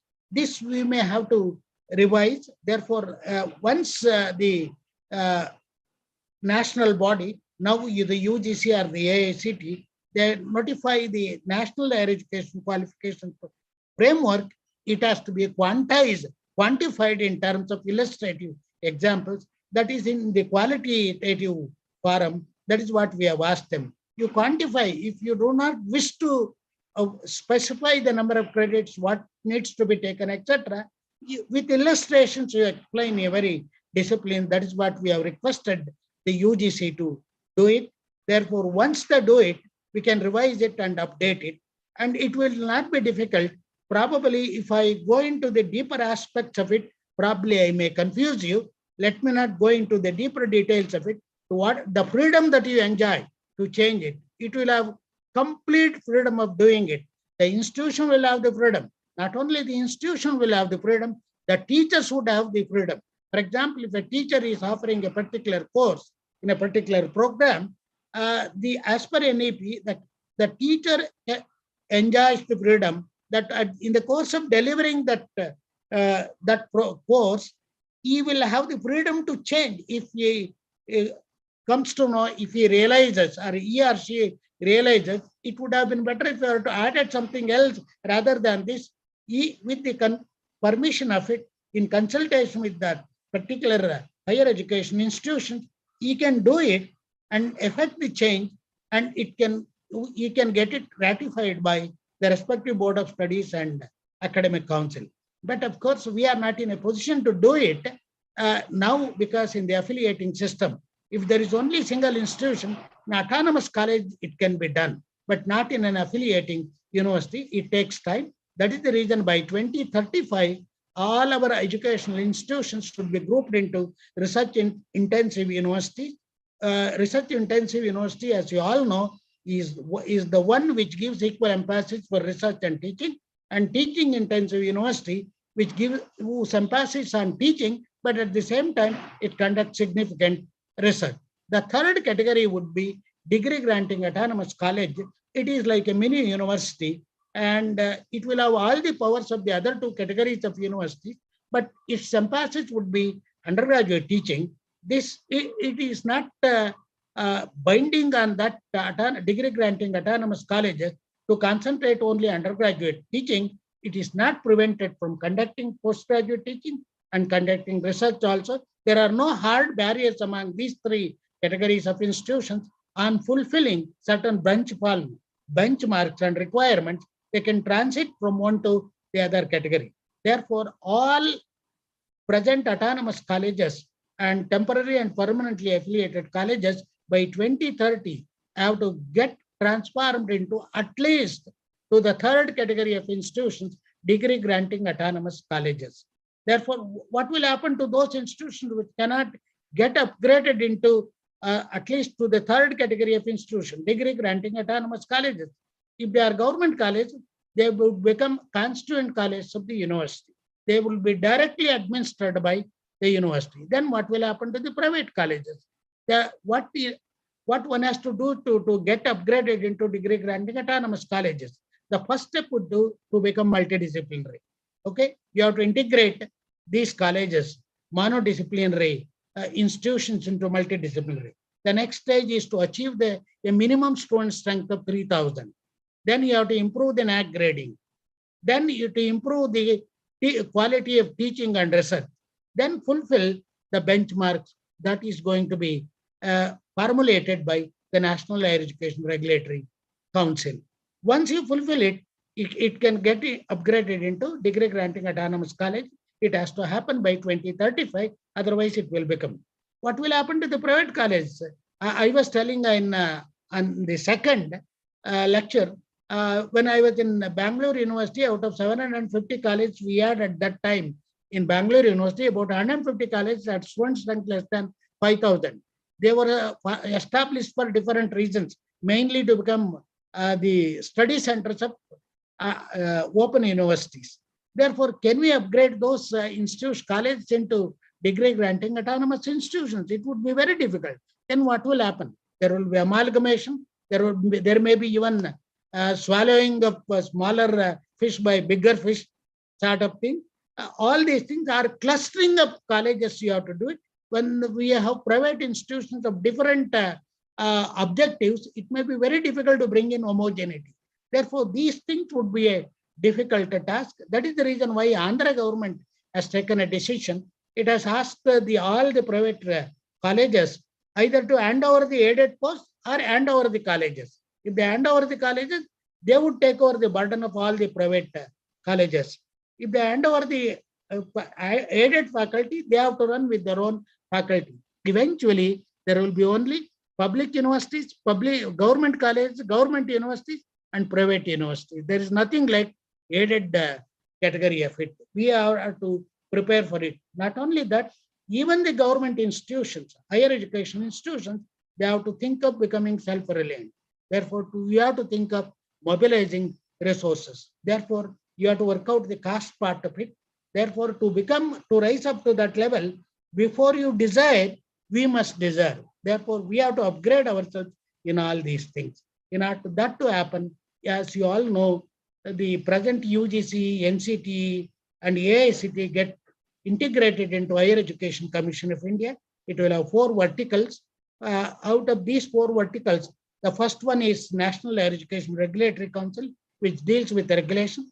The second one is for accreditation, National Accreditation Council, which may probably include NBA part also. I don't know, there may be some technical problem. NBA is accredited to the Washington Accord. We may have to fulfill those requirements. All these things would be looked into. And there will be Higher Education Grants Council for granting the institution, not only the public institution, but also private, philanthropic private institutions. Therefore, the granting is based on institutional development plan. Therefore, each higher education institution has to have a very strong institutional development plan, maybe of short duration or longer duration development plan, based on which it would be funded. And there won't be any inspection right. There will be the transparent disclosures on its website. Therefore, it talks about the regulation that is light but tight. Therefore, there won't be any inspection right, but those who be found guilty, they would be severely punished. When these things are effectively implemented, then our regulations would improve.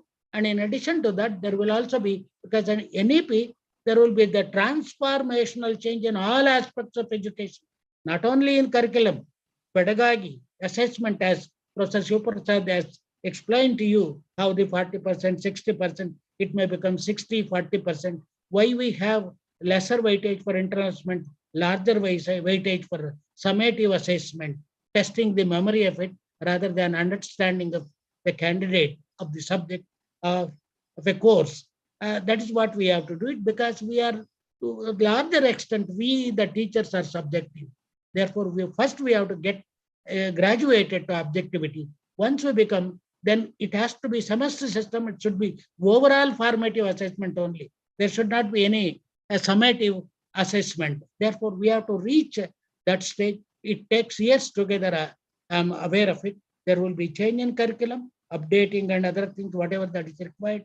There should be strong interaction between the industry and the society. Whatever that is required by the industry and the society, then the universities, higher education institutions in general, produce, train the graduates. Therefore, whatever you have to find out from them, whatever that is required. Therefore, in collaboration with them, we have to formulate a program structure, curriculum design, contents part, and we have to involve them for teaching. That is where the experiential learning, the internship, project work, learning by doing, hands-on experience, we have to give a lot of weightage to this. Our idea is, that is the reason graduate attributes and other things, he talked about it with example, learning outcome-based syllabus. You see in many of the subjects UGC website. Therefore, when we formulated the subject committees, I requested the chairpersons of all the subject committees look into the LOCF syllabus. It is not the updated one, I am aware of it. At the present level, they have prepared LOCF syllabus. They have also listed the program outcomes, course outcomes, etc. Make use of them to begin with. Eventually, to effectively implement these multiple entry and multiple exit, and academic bank of credits, there should be a rationalization, integration of curriculum. They have to formulate in each discipline what are these core courses, the almost model curriculum they have to give for the core courses, and then what are the special papers, that is up to the respective higher education institutions to include. Therefore, in order to make this credit transfer feasible and also to make the student transfer feasible, therefore, to enable both credit transfer and mobility, we have to have course equivalence part. And in engineering programs, as many of you know, they are conducted based on Washington Accord. Therefore, India has become a signatory to it, I think, in 2014. If we fulfill the requirements of Washington Accord, whatever the course we offer, which fulfills those requirements, they are worldwide recognized. That sort of recognition it has to come. And now we see the general programs and professional programs and engineering programs. Therefore, there should be equality between these. Therefore, our general programs, degree programs come to the level of the professional programs. Therefore, the basic content may be there. It is a combination of all these professional, vocational, general disciplines. Therefore, to that level, we have to lift the entire course structure and the course contents also. That's what we have to move in that direction. Therefore, what I do is, then again, here, in order to do that, we have to move towards more holistic and multidisciplinary education, and we have to provide optimal learning environment support for students. And then again, more than anything else, motivated, energized, capable faculty. Therefore, the faculty development program, you should have a strong faculty development program. I think Karnataka State Higher Education Academy would help us in that direction. It would prepare the guidelines, roadmap for the faculty development programs. It would be assisted by we have 4 academic staff colleges, 4 bigger universities, and there will also be corresponding units in other established universities. Therefore, not only we train the incumbent teachers, we should also have regular faculty development program through assessment. It is not just they go and come back. They are to be assessed to what extent they have updated themselves. And here again, our performance, accountability should be there. Not just because it is not enough. That is the reason I said we should deserve before we desire. Therefore, the autonomy, if we get accountability and other things, responsibility also, they go hand in hand. And equity and inclusion, the main objective goal is, Professor Shiprasad did talk about GER and other things. It's about 30%. We have to reach up to about 50% now. For that, we have to improve the access, quality, and we have to prepare the future readiness. For that, what are all the precautions that we have to take? We have to finance, because we have to have affordable and quality education for all.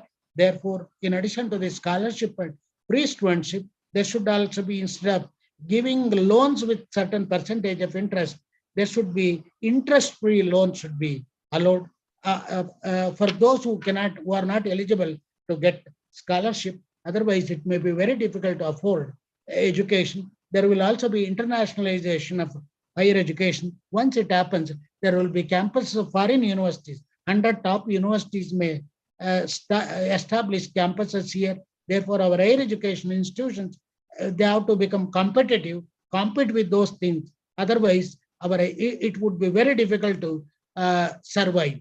Therefore, in order to make these higher education institutions to remain relevant, to survive, we have no option but to change our mindset and improve ourselves. And our graduates should be employable. Otherwise, they will not come to the universities. They will not come to the higher educational institutions. Now, the UGC allows 40% of the courses. The candidates are free to take up to 40% of courses online through other modes. Although theoretically, practically, it may not be feasible for next few years. It takes several years before we reach that 40% of online education. Now it is allowing those universities which have an NAAC grading of 3.26 and above, and those whose NA are rating below 100 at least 2 consecutive times. If they are running those programs, they can offer online programs. Such programs, you mean only those programs without practicals, and some programs with usual practicals are allowed. Recently, the government has decided not only to allow the university, to allow even the autonomous colleges to conduct these programs, provided they fulfill these requirements. Therefore, you have to concentrate on these things. Therefore, should be integration of vocational education into general education. Just as I said, the candidate can take teacher education and a discipline. Candidate can also choose a discipline and a vocational subject, go concurrently, then decide to get the degree either in discipline or vocational subject, or if he or she spends an additional year, you can get the degree in both the vocational subject and the discipline. And the research has to be, research culture, we have to improve it. Now we hesitate to give projects to master's degree program, which PG students themselves. Year afterwards, the undergraduate program should have a strong research component. You have to give a significant research project. It is not just the ritual. Otherwise, if there is no significant component of research, project work, probably should produce a paper or two in a good journal. Then only the candidates with 4 years undergraduate honors degree would directly get into the PhD program. Therefore, we have to improve the research infrastructure apart from the internship and experiential learning, hands-on experience, learning by doing, etc. If you prescribe certain hours of course contents for a particular course, then you need not have to teach the entire thing in the classroom. You can adopt several modes of teaching. That is what Professor Shivprasad highlighted and explained to you in greater detail. And in addition to teaching the disciplinary aspects, you have to bring in the other aspects of art and culture. Therefore, one has to be proud of being an Indian. That should be there. Therefore, the well-rounded personality. And again, there is no alternative but to integrate the technology into higher education. Therefore, the COVID situation, it's a curse, in a way, but it's a blessing in disguise in the other way. In spite of all the lacuna of internet, Wi-Fi, or whatever you call it, or digital infrastructure, that virtually forced us to adopt the online education, which is the order of the day. We have no option but to do it. In order to do that, we have to improve the digital infrastructure and all these things the government has to do it. In order to do that, as NEP envisages, the government has to spend 6% of GDP on higher education, on education. Once it does it, then only it can provide us the sufficient number of teachers and the sufficient infrastructure. Now we need not have to depend to run the entire program on the regular faculty. Only up to teach about 60% of the program. If you have the faculty, it is enough. Out of the remaining 40%, we can get it done through teaching assistants and research assistants. Therefore, whatever our research scholars now do research without fellowship. Therefore, we provide them just as in US and other countries, teaching assistantship and research assistantship. When once they join, they would be there 3 to 4 years. We select them through entrance tests and other things. We get the better stuff. Therefore, they would be there for 4 years. It will have a dual advantage. Why only dual advantage? Multiple advantage. They would get the financial assistance to continue for 4 years to earn the degree, but at the same time, the institution may get benefited.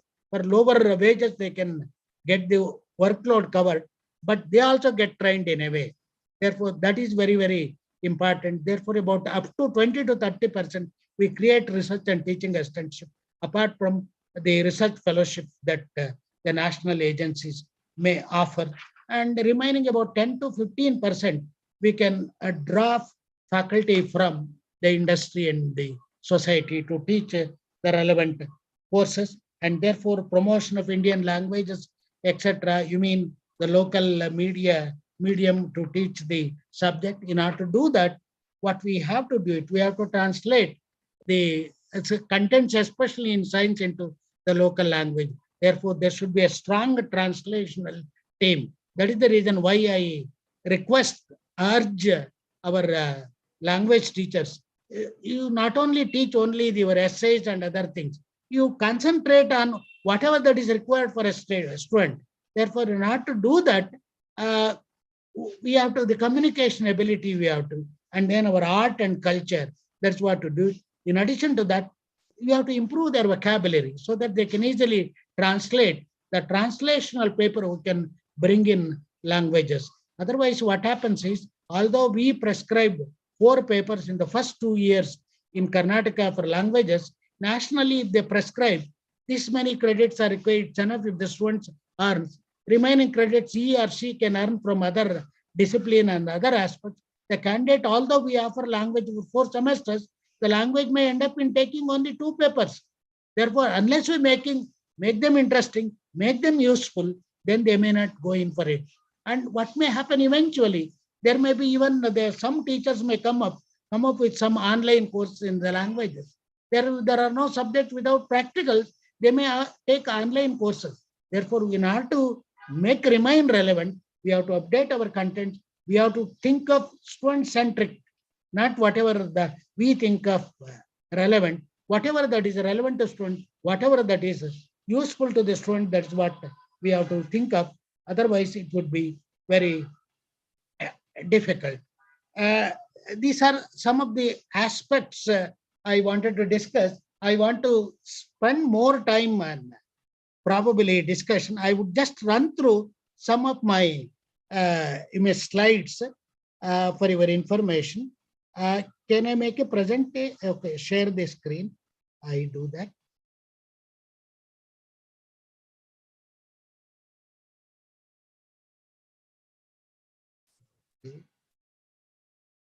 I think you can see, right? Yes, sir. Yes, sir. Is it full screen, Professor? Yes, sir. Yes, sir. Yeah, Okay. yes. Yeah.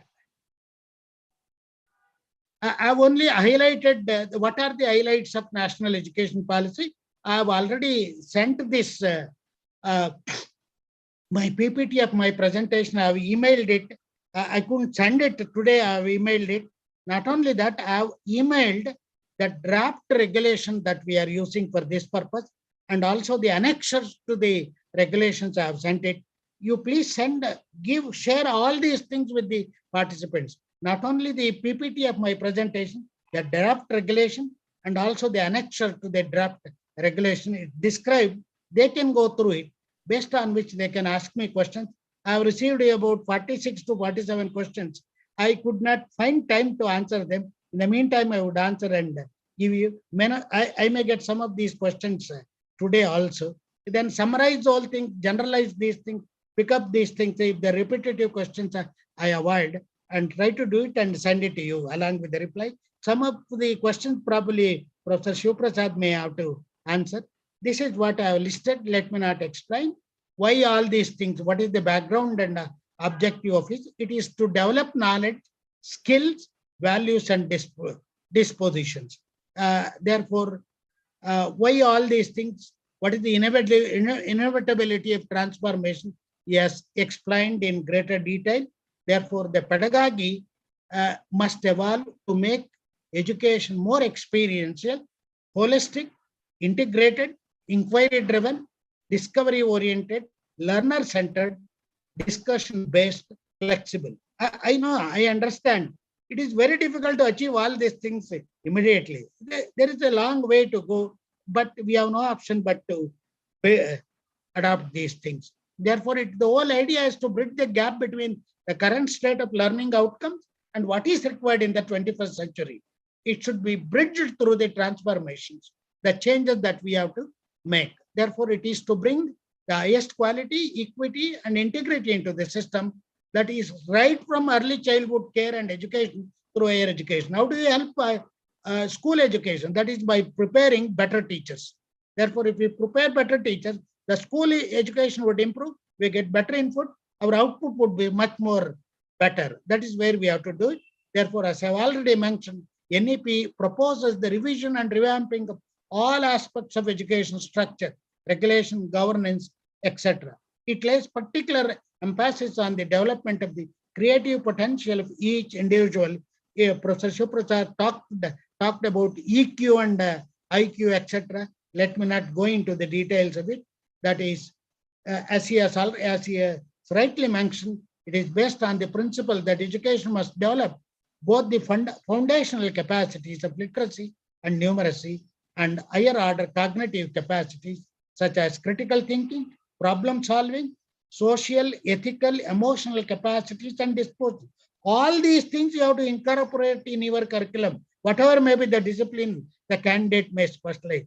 These are the essential components of our program, and therefore employable graduates we have to change. Therefore, let me not go into this. Critical thinking skill, personal attributes, personal values, etc. And therefore, in order to, we have to move from learner teacher focused to learner focused activities. That is from passive to participatory activities. Today, I participated in Central University of Kerala, one interaction roundtable conference. They were asking, in order to have learning by interaction, what about this? How do I communicate? I come from the village. I do not know how to communicate, how to express myself. I cannot think if I start shivering when I go to the stage, then how do I do it? That's what the candidate asked.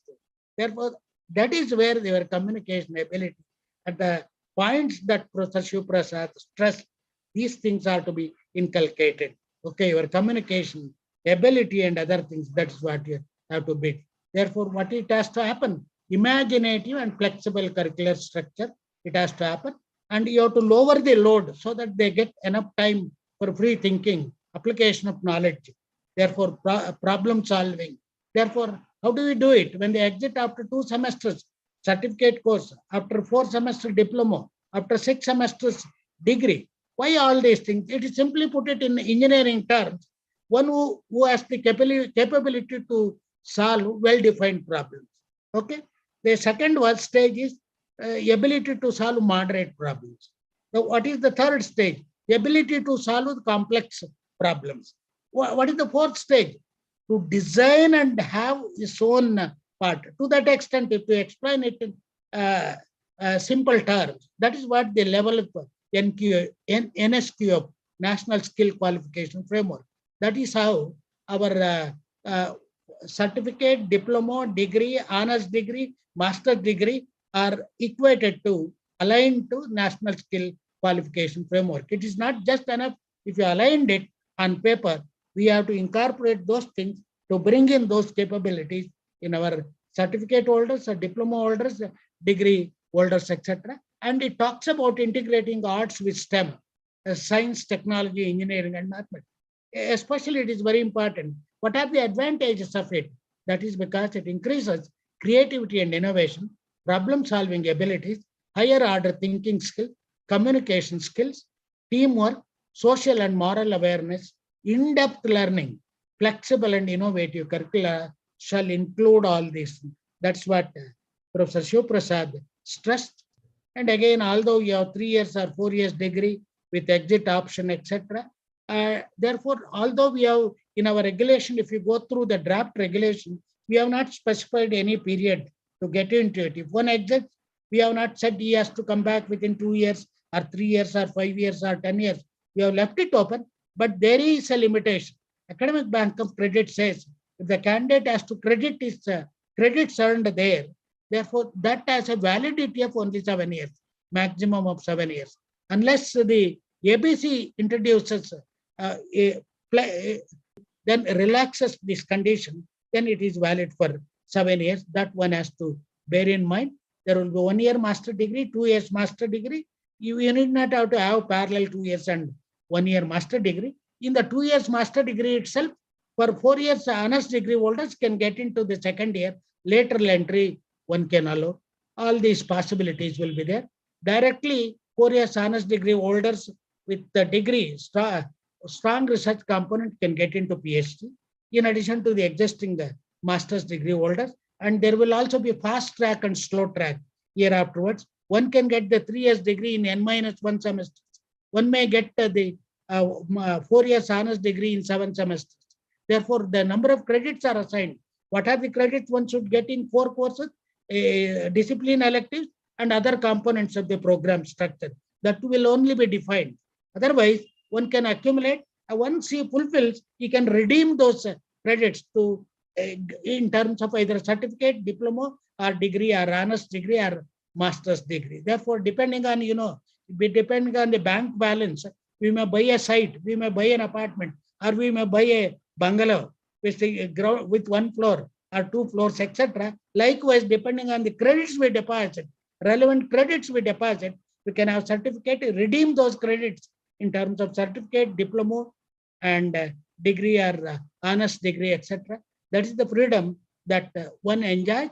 You'll have the whole lot of freedom. It is not just this. We have just entered the system. What flexibility he enjoys. Therefore, year afterwards, you need not have to admit candidates either BA or BSc, etc. One candidate who chooses physics and mathematics may study physics, get admitted to physics in one college, mathematics in the other college, because this is what the academic bank of credits under the same umbrella university, there won't be any problem at all. Even if one goes from one university to the other, whatever the credits he earns in physics should be allowed there, provided the equivalence part. That is where the core courses should be more or less the same throughout the country. That is what we have to take into account. I talked about 3 categories of universities. Let me not repeat it. Therefore, what is this to summarize? Multidisciplinary undergraduate education as per global pattern. Faculty and institutional autonomy is not only the institutions enjoy autonomy, the teachers as well and autonomy. I gave you an example. Revamping curriculum, pedagogy, assessment, and student support. We should reach ultimately complete formative assessment, no summative assessment. Therefore, no question of testing the memory of it. Therefore, in the regulation we have produced, we have suggested only 2-hour examination for 60 marks. We have made it 60 marks for term and examination, 40 marks for entrance only in theory. Whereas practicals we have made it 50-50. Okay, that would be probably next 2-3 years, it will become 60 and 40. Eventually, that is what we have to move. One may ask, if you internal assessment marks, if it is 40 marks, they may give 39 out of 40. Okay, then what will happen? Now itself, we see, look at the public examination mark. We don't look at the overall marks or internal assessment marks. Eventually, there will be a disconnect between the job and the degree. Therefore, our degrees should reflect the knowledge of the candidate, depth of the in the discipline of the candidate. Otherwise, they have no value. And there will be a National Research Foundation, just as we have Higher Education Commission of India there at the national level and 4 verticals, and GEC will be there. I talked about the Higher Education Grants Council. The 4th one would be General Education Council. It will have all the regulatory bodies, including ICAR, Pharmacy Council, Architectural Council. All those regulatory bodies will be part of this. At present, the Bar Council of India and National Medical Commission, out of that, it doesn't mean you cannot conduct law programs in a multidisciplinary institution. You can. Medical also you can run, but they are governed by the Bar Council of India and the NMC. But the attempts are being done at the national level to bring the Bar Council of India also under the GEC part. I don't know what will happen. Even at the state level, our national Karnataka State Higher Education Council is likely to be restructured. It will have a regulatory part, granting part, and will also have research and innovation part. And therefore, probably Karnataka State Higher Education Academy, it could be overall broad umbrella of the state bodies. In addition to that, there will also be Karnataka Shikshana Ayoga. It would coordinate between school education and higher education, and also higher education, which is distributed among various departments of Karnataka government. That would be headed by the chief minister would be the chairperson of it, and higher education and school education ministers would be vice chairman. Others would be the experts. Likewise, I do not have time to go into all these aspects. For educational transformations, how it looks like, pick teachers and timings, flexibility and quality. Therefore, depending on the need, there are only guidelines to get a degree, BSc in physics, BSc honors in physics. This National Higher Education Qualification Framework may say, out of total credits prescribed to get the degree, 50% candidate has to learn earn out of physics. Remaining 50%, it may specify these are the components he must have studied. These are the minimum credits he has to earn. Therefore, you would only earn minimum credits in those components. The maximum you would concentrate on which it is beneficial to him. Therefore, this is the freedom the candidate enjoys.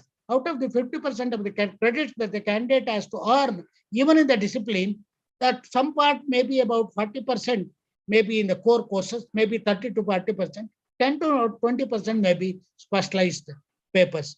That is the option. Frame your own courses. Therefore, I explained by taking BCom course. BCom, you know, there are several combinations of it, several bracketing of it, several specializations of it. What you have to do it in the first 2 years, bring in core courses, core part of it, whatever that is common to all commerce streams. Then the remaining third and fourth year, bring in whatever that is relevant to the candidate. Therefore, the candidate may start with a particular orientation. Eventually, third year, by the time he reaches third year, he may change his aptitude. He may change his specialization. He will have the freedom to choose. Therefore, as long as he has core courses, special papers he can choose of his choice, so that he can get the degree of his particular bracketing, depending on the need, depending on the industrial house requirement, depending on the societal requirement. Therefore, that is the freedom that candidate enjoys. Therefore, you may offer a particular course in that program, but not always. Then you may say, what happens if the candidate gets admitted to physics in one college, mathematics elsewhere? Even now, for conducting examination, the whole examination we charge some amount of fees. If there are individual subject, what we charge? Little higher we charge.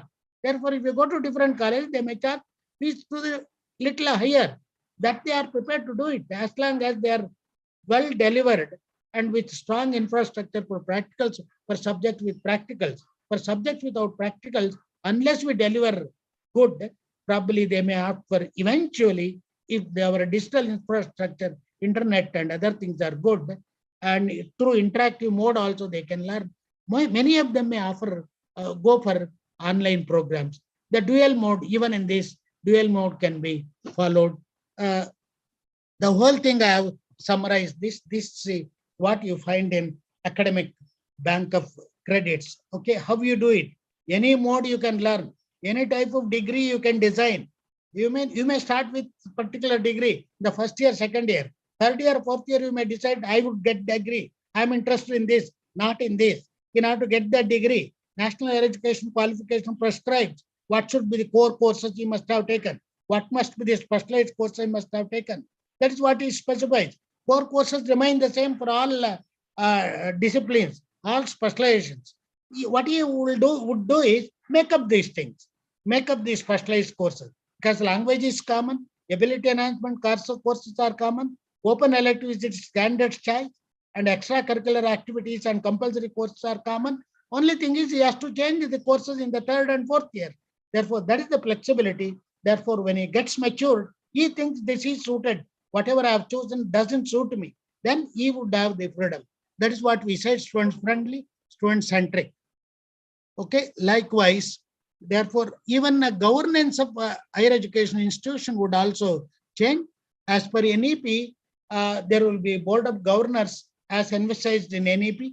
Eventually, of course, we have drafted the Karnataka State Higher Education Institutions Act. Probably it may go through this session or maybe in the next session. If that takes shape, if the government accepts what is emphasized in NEP, there will be board of governors in all the higher educational institutions headed by a senior academician. It will not be headed by the vice chancellor, this board of governors. There will only be the experts chosen by an expert committee that would be nominated by only the first board of governor will be nominated by the government. Remaining thing, the board of governor will have the power to nominate the incoming members. This board of governors will have the power to appoint the search committee to prepare a panel of names to appoint the vice chancellor, and it will appoint the vice chancellor. This is what NEP anticipates. I don't know to what extent state government goes and what extent when the regulation is formulated at the national level stipulates. If everything goes well as per that, the vice chancellor will be one of the members of the BOG.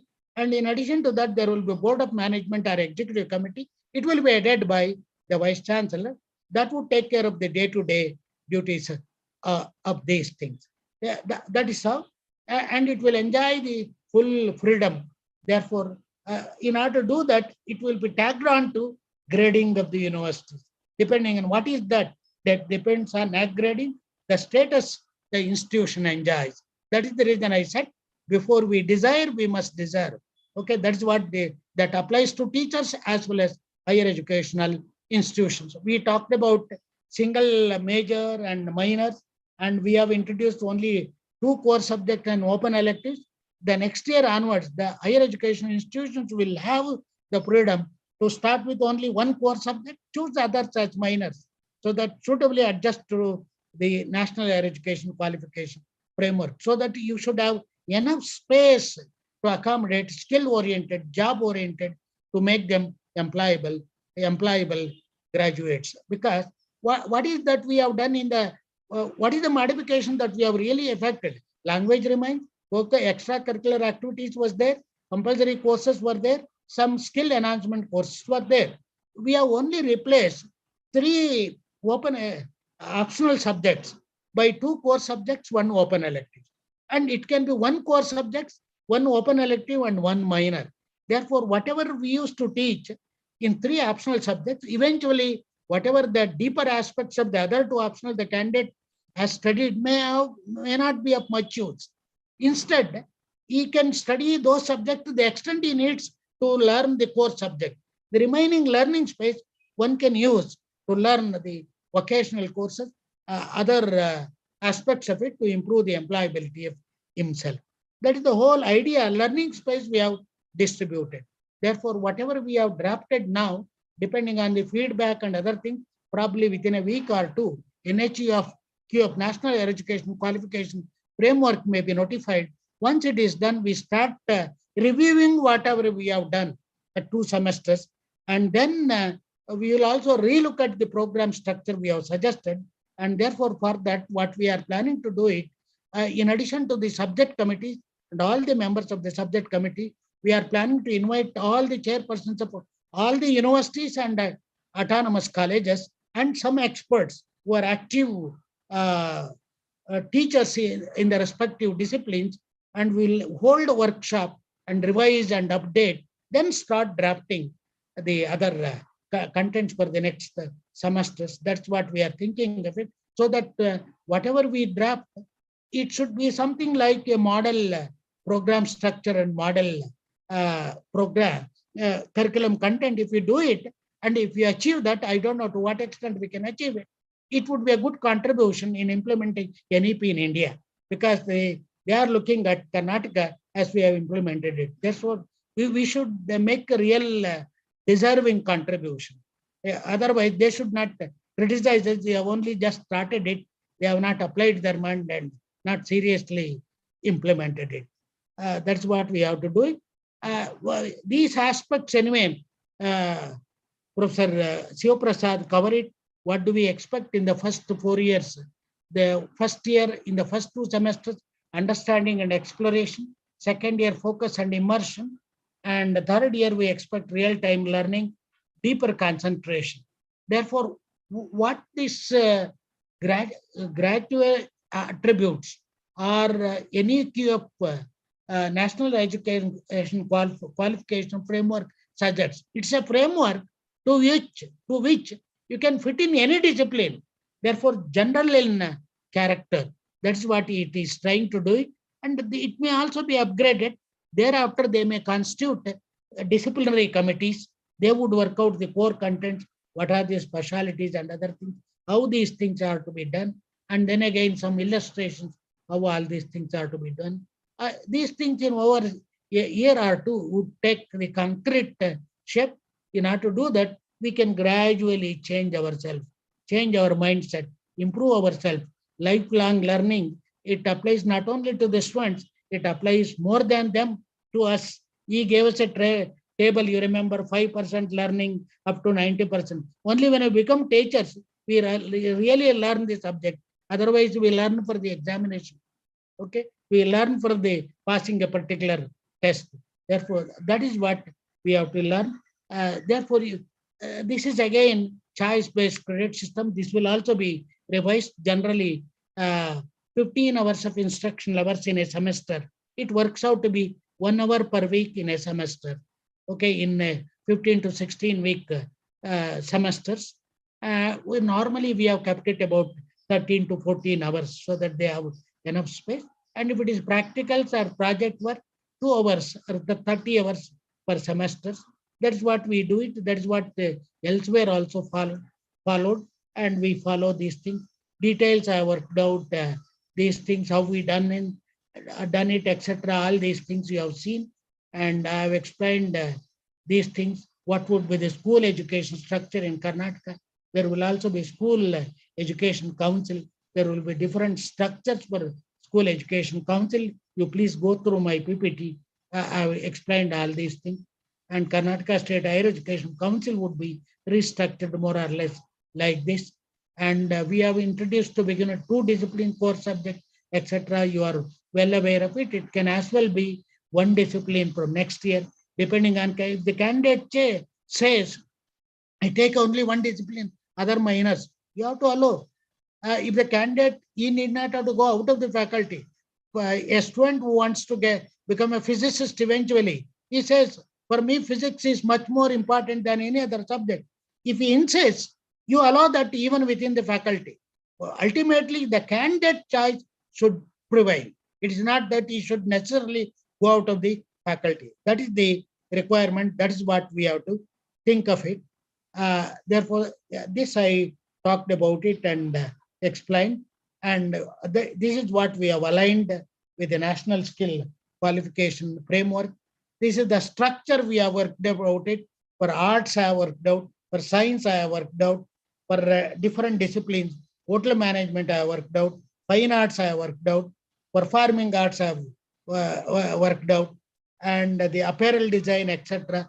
All these things, taking illustrative examples, I worked out. These are only typical ones. These are only the beginning. We have only started, we have only initiated it. It requires redrafting, revising, modifying, so that it reaches a stage it is generally acceptable at the national level. That is what we intend to do it. That is what we are moving in that direction. We have started our efforts in that direction. That we can do it as a teamwork. It cannot be by any individual or any institution. It is a teamwork only with the cooperation of you all, because you have to execute it. You must know what it is. What are the implementation difficulties? There should always be a constructive criticisms.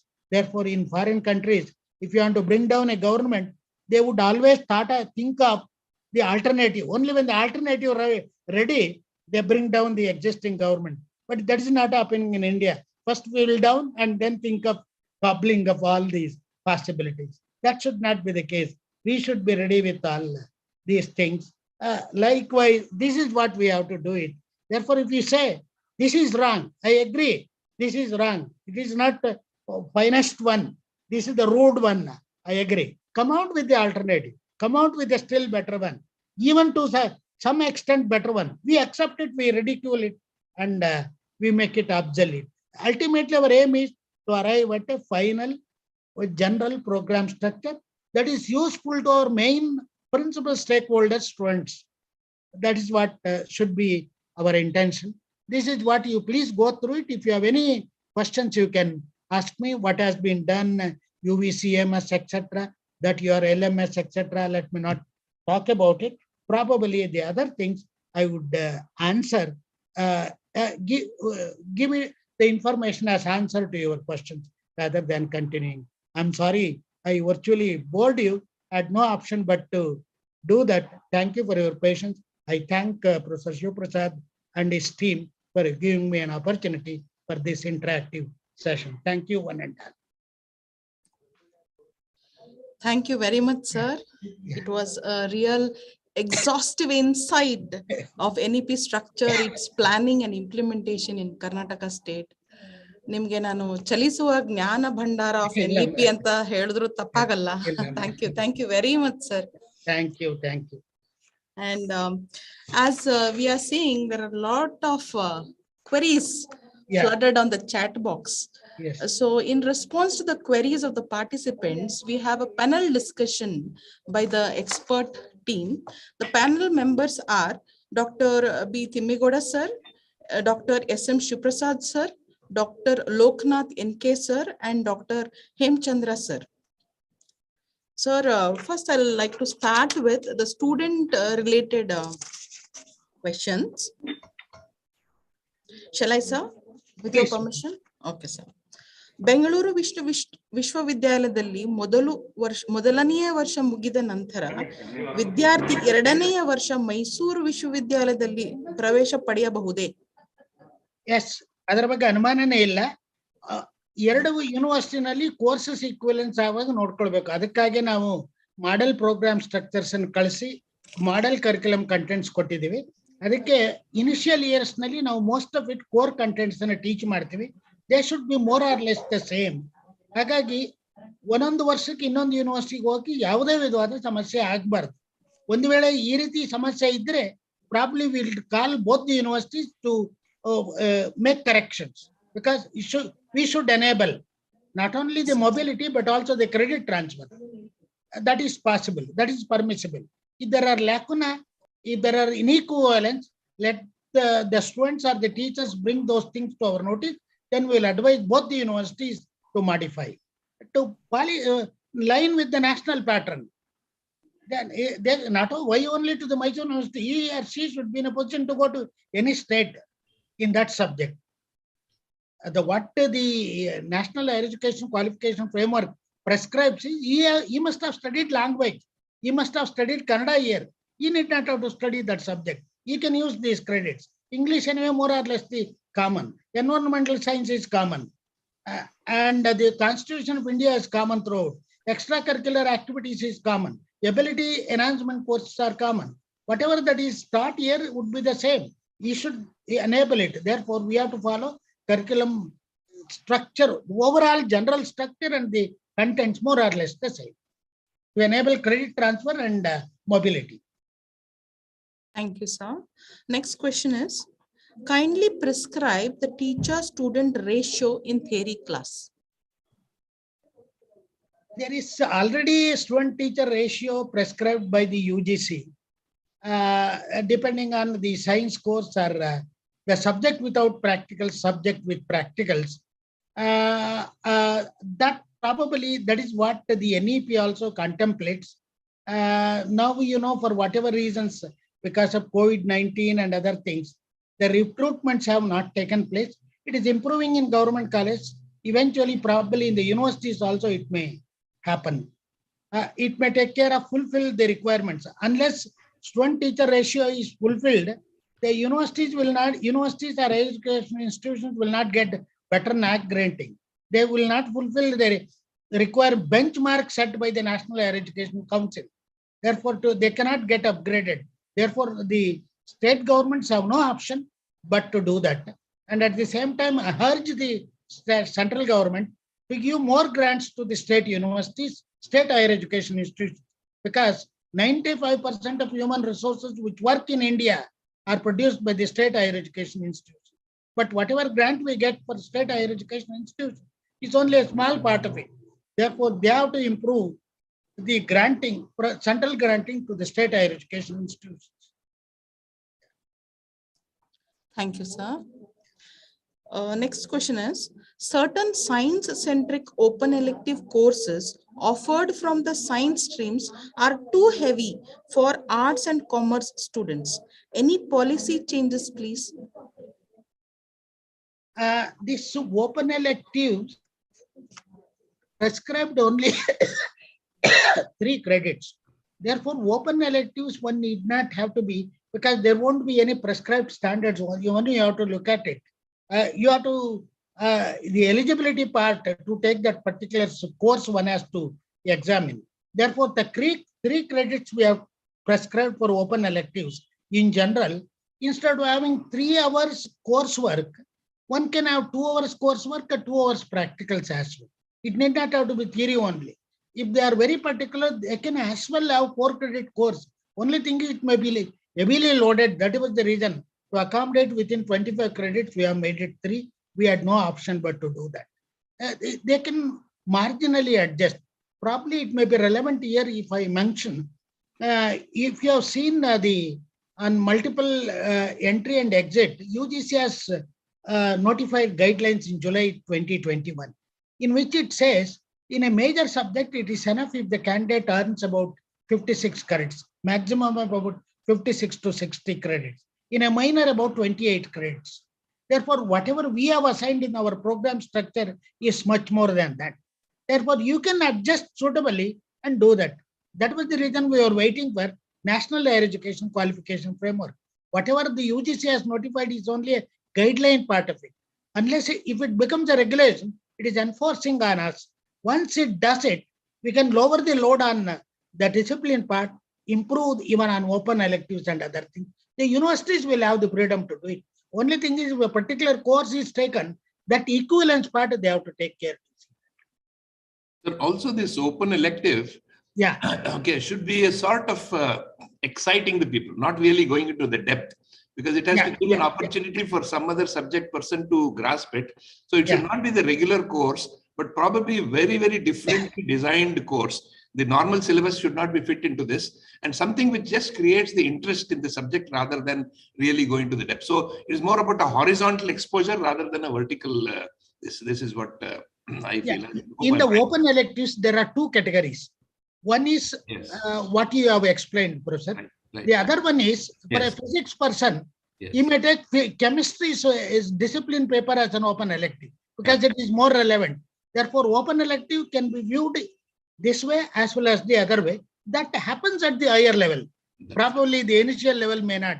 Probably open elective, that is the reason why student takes physics as major, take mathematics as open elective. In that way, it can be taken. That would be at higher level. Whereas for those arts student taking science program, it should be lighter one. As I said, it should be exciting one with practical components. Yes. Therefore, no one prevents the university from making it course with practicals. They can design it. We have only assigned, because it has to be throughout the state, 3 credits we have assigned. Therefore, we can take 2 hours of theory and 2 hours of practicals. They can make it 2 + 1, 3 credits. That option they have. And also that previous question, actually the NEP suggests that 15 to 20% of the syllabus should be reduced so that other activity-based education can also happen. So, but I think that has not happened. People are trying to fit everything into the same structure. No. And that I think we need to look into that more carefully in the next round of thought. Yeah. And also, as we see, there is a repetition of content that has been studied at PUC and other things. Therefore, you can just overview, they can include it, continue from there.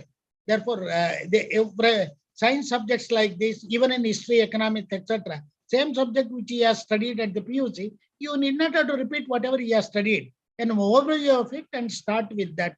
That is how probably they can reduce the load. Because they want to bring in almost everything there. Otherwise, the teachers think that it is incomplete.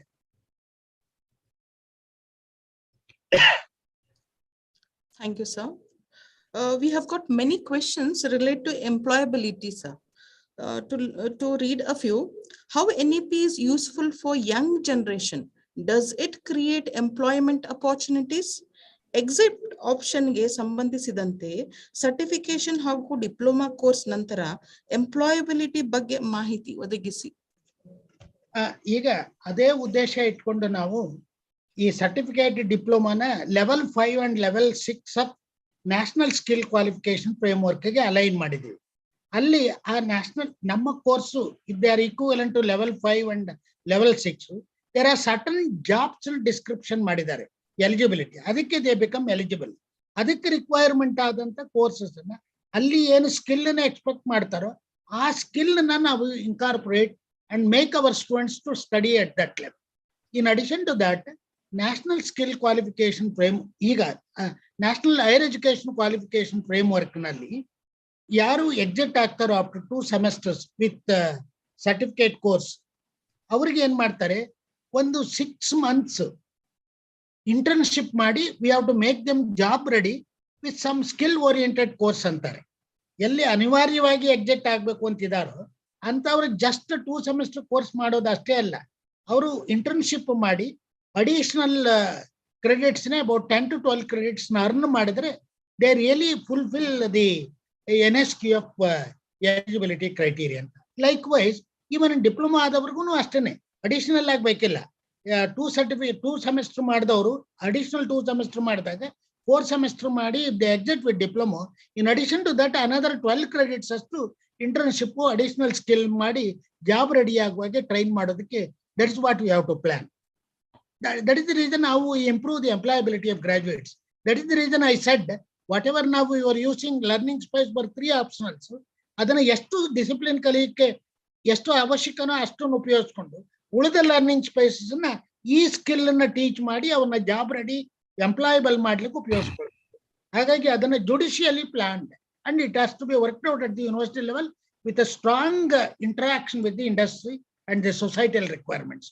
ಅವ್ರ requirements ಏನು, ಅವ್ರಿಗೆ ಏನು ಬೇಕು ಅದರ requirement ತಕ್ಕಂತ ನಾವು ಕೊಂಡು ಅದನ್ನ ನೀವು ಡಿಸೈನ್ ಮಾಡಿ ಕಂಟೆಂಟ್ಸ್ ಅನ್ನು ಡ್ರಾಪ್ ಮಾಡಿದ್ರೆ ಅವಾಗ easily they take them, they come forward to give them internship, train them. The moment the internship is completed, they would employ them.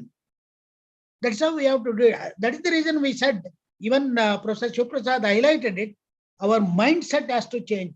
We are in a particular mindset now. We have to totally transform. Otherwise, it is very difficult to do that. We cannot do through magic. We cannot make them employable unless there is a total transformation. It is very, very difficult. And of course, we are aware it will gradually happen. All of a sudden, we cannot make a person to change. Yeah. True, sir. Very much true, sir. Thank you, sir. A few questions from autonomous colleges, sir, saying, can autonomous colleges have their own discipline-specific core courses? And one more question is, being an autonomous college, what are the benefits to frame the same course structure? Let me make it very clear. There is no second opinion about the autonomy the autonomous colleges enjoy. Say, for example, if they teach physics in a university, in the parent university, physics in autonomous college, how could it be different? The core part of it should be the same. How can the discipline would be different? If they have if they bring in material science, some other subject, then it can be different. They are free to offer it. But as long as they teach physics, teach chemistry, teach economics, core part of it should be the same, whether it is university, whether it is an autonomous college, whether it is an affiliated colleges, elsewhere. Then only you can enable credit transfer and mobility of students. Okay, that should be there. Other things, application part, special papers, they are free to do it. Whatever that is required, they can offer. But the core part of the subject should be the same, more or less the same in all the institutions. Deepa madam, ಒಂದು ಪ್ರಶ್ನೆ ಇದೆ ಸರ್ಗೆ. Yes, sir, sure, sir. Then you can proceed. Yes, sir, sure, sir. ನಮಸ್ಕಾರ, ನಾನು doctor Hemachandra ಅಂತ, associate professor of geography, Maharani's college, Mysuru. Really, please. Sir, ಈಗ NEP related I am a special officer in JD office. Okay. ನಮಗೆ ಸಾಕಷ್ಟು ಕ್ವೈರಿಗಳು ಬರ್ತಿವೆ NEP related, whether it is work load or it is syllabus or training related questions ತುಂಬಾ ಬರುತ್ತೆ ನಮ್ಮ ಆಫೀಸ್ಗೆ. ಅದಕ್ಕೆ ನನ್ನ ರಿಕ್ವೆಸ್ಟ್ ಏನಂತ ಹೇಳಿದ್ರೆ, ರೀಜನ್ ವೈಸ್ ನೀವು ಇದರ ಧಾರವಾಡಲ್ಲಿ ಅಥವಾ ಬ್ಯಾಂಗ್ಳೂರಲ್ಲಿ ಒಂದಷ್ಟು ರಿಸೋರ್ಸ್ ಪರ್ಸನ್ ಬೆಟಾಲಿಯನ್ ಕ್ರಿಯೇಟ್ ಮಾಡಿ ಅವ್ರಿಗೆ ವಿಗರಸ್ ಟ್ರೈನಿಂಗ್ ಕೊಟ್ಬಿಟ್ರೆ NEP ಬಗ್ಗೆ, so we can carry out all doubts going to their respective colleges and delivering their doubts and the goods correct ಆಗಿ ಅವ್ರಿಗೆ ಎಲ್ಲ ಪ್ರಾಬ್ಲಮ್ ಸಾಲ್ವ್ ಮಾಡಬಹುದು. As far as the academic aspects are concerned, as long as you are a college affiliated to a particular university, you are guided by that particular university course structure, program structure, and other things. Therefore, there we have information bureau and concerned officer is assigned the duty of interacting with all the colleges. Therefore, they would take care of it. If there is something like affiliation, antad problem andaga, general program structure ಬಗ್ಗೆ problem adaga, then you can contact us, because we had help desk. In the meantime, in the beginning, we had 3-4 people doing the job at the Karnataka State Higher Education Council. Ultimately, there were no questions. Therefore, now we are not conducting it. Therefore, people when they ask, they immediately answer. General framework ಬಗ್ಗೆ ಏನಾದ್ರು training ಕೊಡ್ಬೋದು sir? General framework of NEP as a whole. This is actually the orientation program part, and subject wise and other things we are going to conduct the workshop. The university wise also they can conduct workshop. Therefore, what we do is once we are ready with the model syllabus for all the 8 semesters, 6 to 8 semesters, then we'll request all the universities to conduct workshop in respective subjects, so that there they will have workshop subject wise. The general workshop, I think they have conducted in most of the universities. They can be conducted the college wise or the university wise, and thereafter subject wise workshop can be conducted. Because you remember, in most of the universities, most of the district headquarters, we went there, we conducted the workshop regarding the NEP awareness. This is the orientation part. This is what we are trying to do it also. If you need more details, the teachers are free to contact us. Right. And if there is a considerable demand for such a workshop, we can as well organize at the Karnataka State Higher Education Council or Karnataka State Higher Education Academy can also arrange for it. Fine, So for sir. some in this region, we can do it. Northern Karnataka State Higher Education Academy. What you specifically need to come out with that? If you have certain questions, tell us. If you cannot answer your queries, we will conduct it. That is not a problem. We are ready to do that. Okay, sir. We'll make a framework and then we'll come back to you. Yeah, please. Thank you. Madam, you can proceed. Thank you, sir. Question specific to Mysore University, sir. Some of the colleges in Mysore would like to take up BSc in physical education at undergraduate level. Please guide. Physical education introduce ಮಾಡಬೇಕಾದ್ರೆ respective university has to introduce physical education as one of the core subject. ಅದಕ್ಕೆ faculty ಬೇಕು. ಅದಕ್ಕೆ if the colleges are prepared to appoint the qualified faculty, we will advise the university to come out with the physical education subject for undergraduate program. Either to what was happening was, we used to have only the PG in undergraduate education as well as PG education in the PG department. Therefore, the colleges, most of the colleges were not conducting the undergraduate program in physical education. Year afterwards, the same syllabus can be used. You can offer physical education as a core subject, even in colleges, provided you have the infrastructure and the qualified faculty. That will not prevent you from that. You can apply for affiliation for it. That is allowed. That is not a problem. But what we are thinking is, if you want to offer it as an open elective, we can relax it. Probably even without affiliation, can they offer open elective? That's what we are thinking of it, because in most of the colleges, you have physical education instructors. They have these NET qualification, etc. They may be eligible to teach. We can allow them to teach. Probably to offer that as an open elective subject, probably we can try to incorporate it. To offer it as a core subject, you have to have it because you have to have a board of studies in that subject. And anyway, university has the board of studies. It is not a problem. You have to have only the qualified faculty and infrastructure to teach. Thank you, sir. Again, same question. Mysore University has not introduced physical education and sports in open elective. Is there any technical difficulty in future? Probably not. That is the only requirement. That we are trying to relax that requirement to have a board of studies to introduce open elective. And they didn't have the affiliation for that subject in that college. Probably we'd discuss with the government and find out whether we can allow without the affiliation for that subject. If there are, anyway, there will be physical education instructor, director of college, director of physical education and sports. He would be eligible to teach. Probably they can allow open elective. We will try to work it out, try to resolve it. Probably there should not be any problem.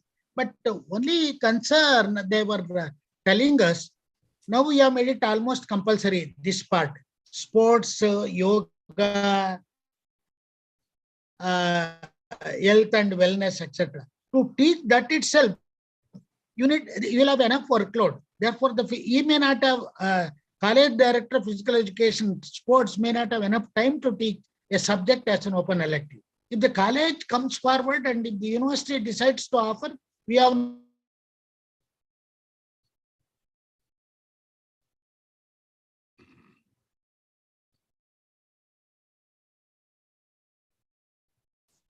we've lost connection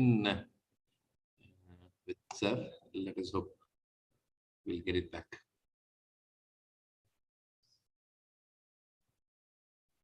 He's there, sir, but Yeah. some problem. meantime, Shiva Audio. Prasad sir ಗೆ ಏನಾದ್ರು questions ಇದ್ರೆ ಹಾಕ್ಬಿಡಿ madam. Yeah. Yes, sir. Yes, sir. So a question. It's not a question, it's a suggestion saying that I request you to conduct the orientation program to guest faculty. I mean, actually, here the guest faculty was also expected to join. So, but independently doing also we can do it. It's not an issue. But how do we organize that? If some suggestions are there, maybe we can discuss with the different JD offices and see how to do that. Yeah, sure. We will see how it can be done. At least for 7th, you can send a circular. Yes. Even guest faculty can also join. Probably we wanted almost everybody to join. Yes, We did not discriminate between regular faculty and guest faculty. We wanted all the teachers to join. Yes. No, sir, in Mysore region, we have made it compulsory for both regular and the guest faculty, sir. They have attended. They have I'm attended. sure if all the JDs can do it, it will be nice. Yeah. Yeah. Thank you, sir. Many of the faculty have made a statement that without providing essential training to teaching community, how can we teach according to NEP 2020?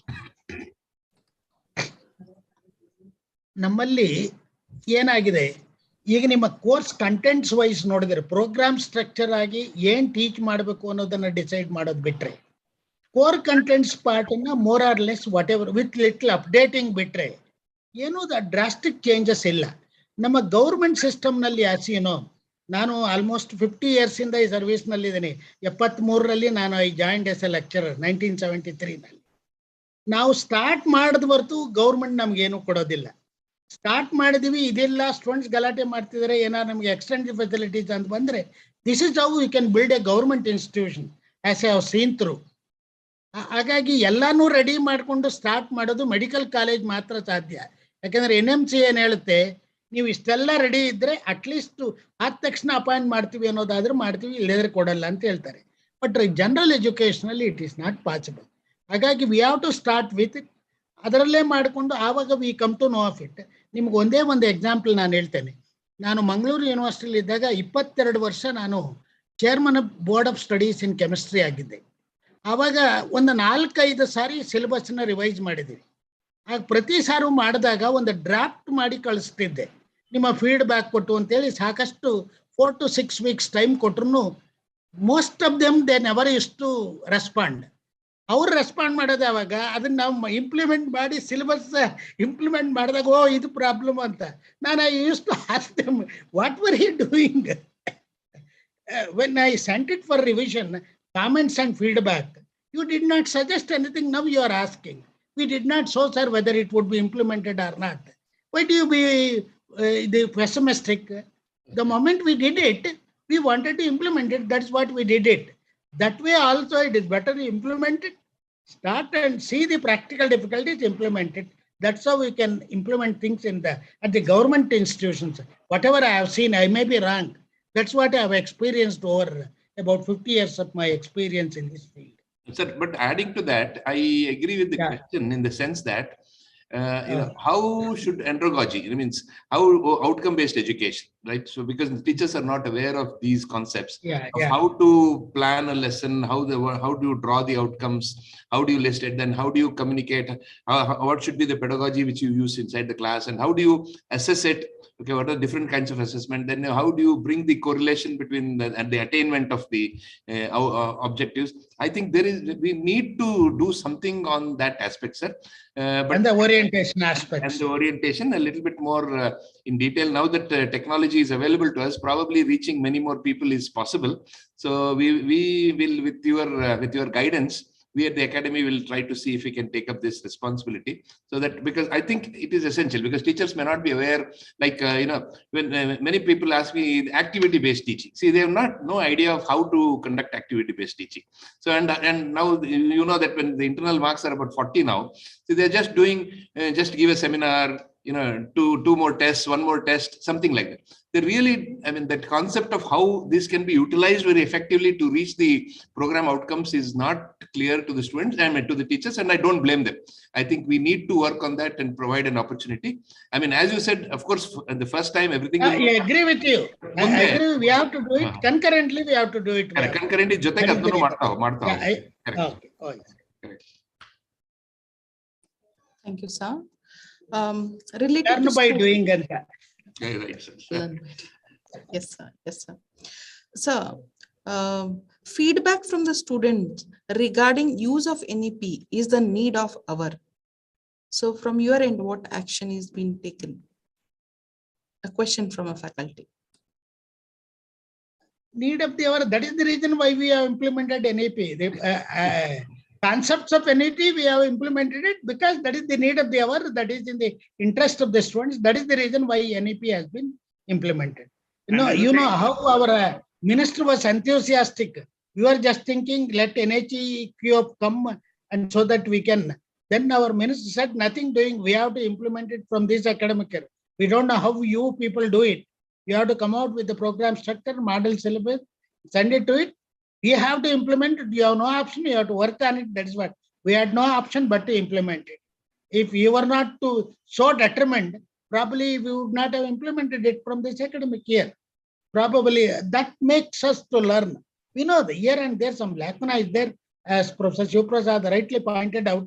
All these things, assessment and other things, we learn again, learn from each other. To some extent, we do it, and that made us to realize.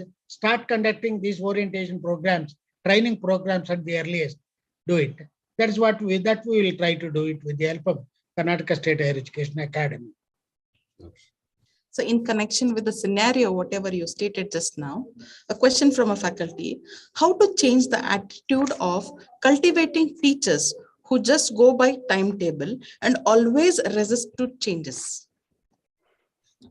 Probably Professor Shivprasad, he has explained it in his lecture. Probably he can elaborate more. In my view, it is a little bit simple. Every time we eat some food, or we feed our children with milk, or we buy a car, or we buy a house, it is important for us to understand it is because of the students that we are there. All this would not have been possible if the students were not there. So if we don't have an empathy for the success of the students, then probably we are doing injustice for our own profession, and we feel that the money we are earning is illegal. Ethical issue, sir. It's purely an ethic, and for a teacher, nobody can make this compulsory. No kind of attendance, no kind of rule can do this. But teachers are educated enough to understand their responsibility and their opportunity. And that's why I said the empathy for the success of the student should always be in our mind. And this is a purely personal thing. And teachers are capable of realizing that. Nobody else is capable of doing this, but only teachers have this capability of understanding their responsibility, because they are knowledgeable enough to understand their job, their responsibility, and how they have to contribute to the society. I think it has to come from within. And of course, there are so many distractions to tell why I don't want to do it. Okay, there are so many excuses, etc. But now it is important for us to identify reasons why we should do it, rather than worry about the excuses of why not to do it. So this should be the main mindset change which is necessary. Their competence is of no doubt. The competence is amazing. Okay, everything is there, because we have now dealt with about more than 3,000 teachers from Karnataka, and we felt that there is competence.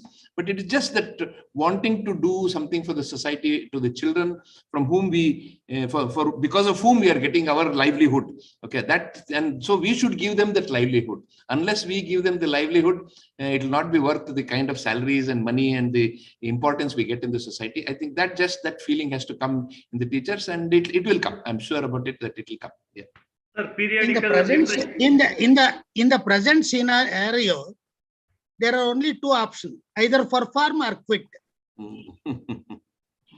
Otherwise, we have no relevance. What is happening in village schools, we are virtually closing down the schools.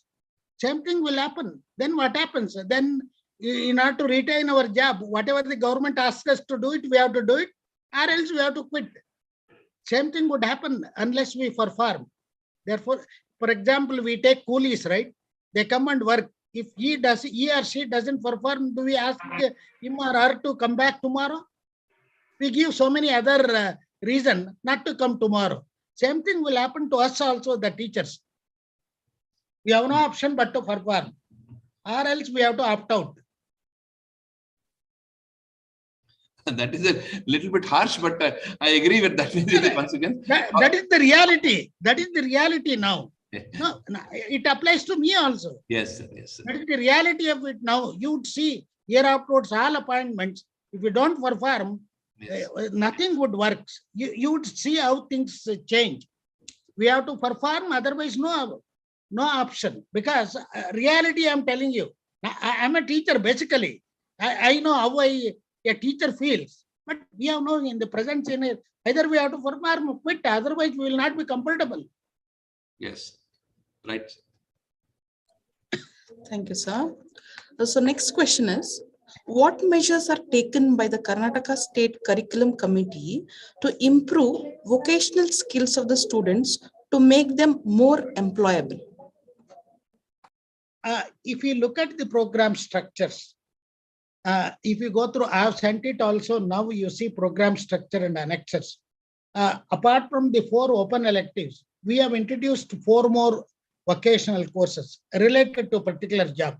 This is apart from general skill enhancement courses. There we have left it to the respective universities how to incorporate these things. In addition to that, even you can take away some learning space from the discipline, bring in some other vocational subject to suit a particular job, offer those courses. And you can have MOU with some other particular agency, get those things delivered. That's what we have done. That we have left it to depending on the relevance of a particular vocational course to the respective university to do it. We have suggested how that learning space can be used for that purpose. Therefore, we have made it mandatory internship. That is the reason one exits after 2 semesters or 4 semesters. Now, National Education Qualification Framework says about 12 credits, 6 months one has to go through the internship to become job ready. That's what we have to think of it. That is where we have to contribute. We have to guide our students. Therefore, our way of counting the workload should change. We should take all those things into account so that the students, the teachers have to spend their time on. They need not to just deliver. Therefore, there will be participatory teaching and other things. Their role has to be recognized. Therefore, the definition of teacher's role has to be probably redefined in a new context. Instead of 16 hours or 20 hours of direct contact hours. So I think it's very important for the universities now to bring that close relationship between the academy and the industry. I think universities have put in a lot of effort to go to the industries and find out their requirements and create courses which are essential so that the industry will also be interested in conducting courses along with the universities, as well as giving opportunities for students to go to internships and other things. So I think that bringing that close relationship between the academy and industry, I think is terribly, terribly important. The moment they come to know that we can deliver what they need, they come to us. That's right. They know we cannot deliver. That is the reason they are not coming to us. We are in an isolated situation. Therefore, we have to create confidence in them. We can deliver what they need. Therefore, some sort of approachment, we have to approach them both ways and do it. It may be difficult, may be embarrassing also to begin with. We have no option. It is inevitable for both the industries and we people. The industries may get employees from elsewhere, but for our graduates, for our youth, we have no option but to do that. It is also needed for our survival. Otherwise, our program would not survive.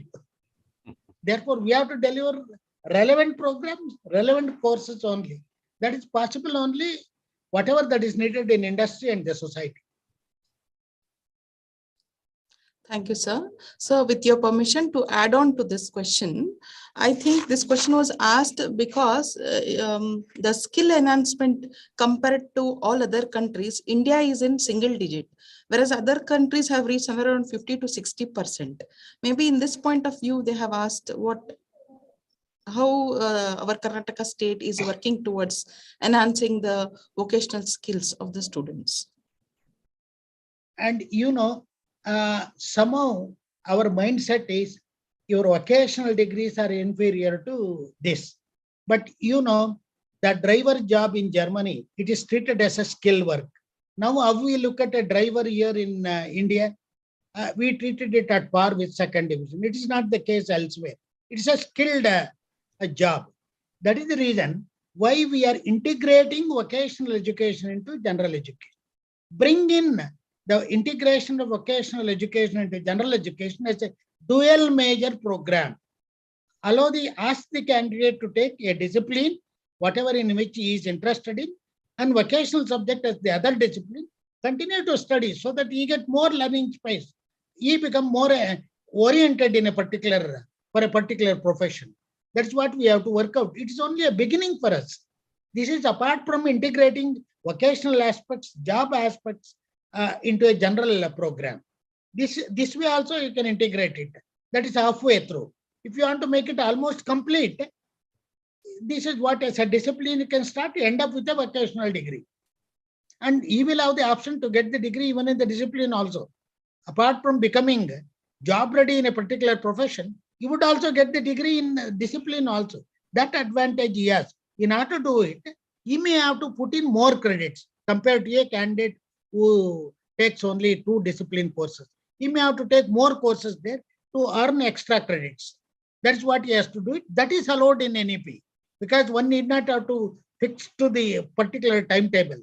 Because apart from it, he is eligible to take other courses offered elsewhere, maybe in the evening, online courses, other platforms. He can make use of it. They are allowed to accumulate even those credits also. That is what we have to motivate the students to do it. Once we motivate some students, they in turn motivate others. Coming batches get into the system. Okay, that's what we should initiate and do it. In engineering courses, there are some things like dual degrees and other things are possible. Probably here also, if they can accumulate enough credit, they can also get 2 degrees at one time, and which may be also a possibility in the future. No, I said that is the reason, Professor.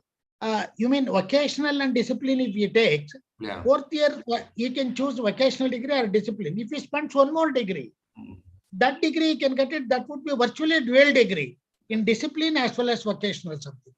That's it. That way also can be done. Sure. Only the course adjustment we have to take. For that, NHU has kept a National Higher Education Qualification Framework has to work out some formula. Because whether I can use those 3 years credits I have already used with the 4th year to get a degree. Then although I had the option to take the other one also, now if I want to continue, can I use it? Then there may not be any 2 separate degrees, maybe tagged on 2 degrees may be given. Something that is what they have to work it out. That question I have raised it. I have asked that question to the UGC now while sending my feedback to them. Thank you, sir. So next question is, instead of digital fluency, please add fundamentals of computers for first semester level. The digital fluency was added. Somehow our minister was very keen on introducing this digital fluency, and we wanted that particular committee on that to get into it and see the feasibility of it and other thing. And in the enthusiasm, it was introduced without discussing in threadbare. But subsequently, we interacted with them. And there was some problem in some universities. We gave the option to the respective universities, either to continue with digital fluency or come out with their own course. Our idea is to increase the digital knowledge of the students. If it is difficult to offer this digital fluency, ask them to have their own course formulated, designed by their respective board of studies in computer science and use it. That option, I addressed a mail to all the vice chancellors and left it to their choice. There is no compulsion on it. As long as one offers an equivalent course, we don't enforce any particular course on anybody. Even in this other semester, financial numeracy sort of thing, that course also that you can work out and see how is feasible and other things. Contents also we have worked out and we have already sent it to all the universities, decide about it. And for example, digital fluency is not needed for those who specialize in computer science, BCA and other things. If they have some knowledge, there is no need to do it. Alternative course can also be done. That option we have given it to the university. No compulsion, no enforcement, other thing, as long as they follow this equivalence and the national pattern part. Okay, sir. Thank you, sir. So, last question, Deepa. Yeah. Two more questions, sir. So if ABC nullifies credits earned by the students after 7 years, how is it going to affect students? He has to re-earn the credits if they are nullified. It's an account money, just as it has gone. If the credits have gone, he has to re-earn unless if they are revalidated. Probably it may not happen. For example, if it is the basics of physics, basics of chemistry, basics of mathematics, etc. studied, they remain, or more core courses, they remain. With artificial intelligence, machine learning and other things, whatever relevant now may not be relevant after 2 years. The lifespan, probably program, course-wise, discipline-wise, they may change. There may be some sort of rationalization may take place. Probably core courses, they may have a longer valid period. For some other fast-changing subjects, the lifespan may be shorter. That may be worked out. But as of now, after 7 years, credit disappears. There will be zero credit. One has to re-earn the credits. Okay, sir. Thank you, sir. Last question, sir. The NEP has enhanced the student learning from 3 to 4 years, but why the languages learning has restricted to only 2 years? Now, who said that we have enhanced the degree period from 3 to 4 years? Our degree remains 3 years. We have taken first year of the master degree, used it as a 4th year of the undergraduate program. Therefore, we have not increased the period of undergraduate degree. Undergraduate degree remains as 3 years only. 4th year, which we offer it as honors degree, it is the first year of the master's degree program. They can do master's degree in 1 year. Therefore, we have not increased it. In fact, as per national pattern, language is only in 2 semesters. That too in honors program, 1 language in first semester, 2nd language in the 2nd semester. Only in the general course, both the languages are in 2 semesters. In the honors program, 1 language in 1 semester, 2nd language in the 2nd semester. Therefore, the learning space goes. That is the reason load has increased on the students. It was inevitable. Therefore, we have adopted it. But in addition to that, we have made it. Those who study a language for 2 years, they can take that as a core subject in the 3rd year. Because when anyway language, English, Kannada or some other subject, if they study for 4 semesters, in the 3rd year, they decide to convert that into a core subject. That option also we have given it. That flexibility. And for example, if a candidate has taken some subject as a minor, eventually he wants to change it as a major, he has to put in additional credits. That is the reason why we have asked the candidate to take both the core subject at the same level, first 4 semesters, so that he would have the option, take either subject A or subject B as his major. Third year, he may continue same subject as minor or discontinue, start with other minor, start with vocational course. It is up to the candidate, as long as he fulfills the minimum requirements of credits in the discipline, as per NHEQF. Okay, Deepa, it's time now. Okay, you can tell people that these questions will be again shortlisted, sir. and Okay. whatever we follow. Thank you, sir.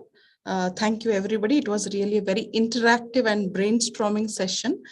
Hoping many of your doubts are clear, but from my point of view, I'll assure you that we'll try to answer all the questions which are unanswered today and somehow reach to you.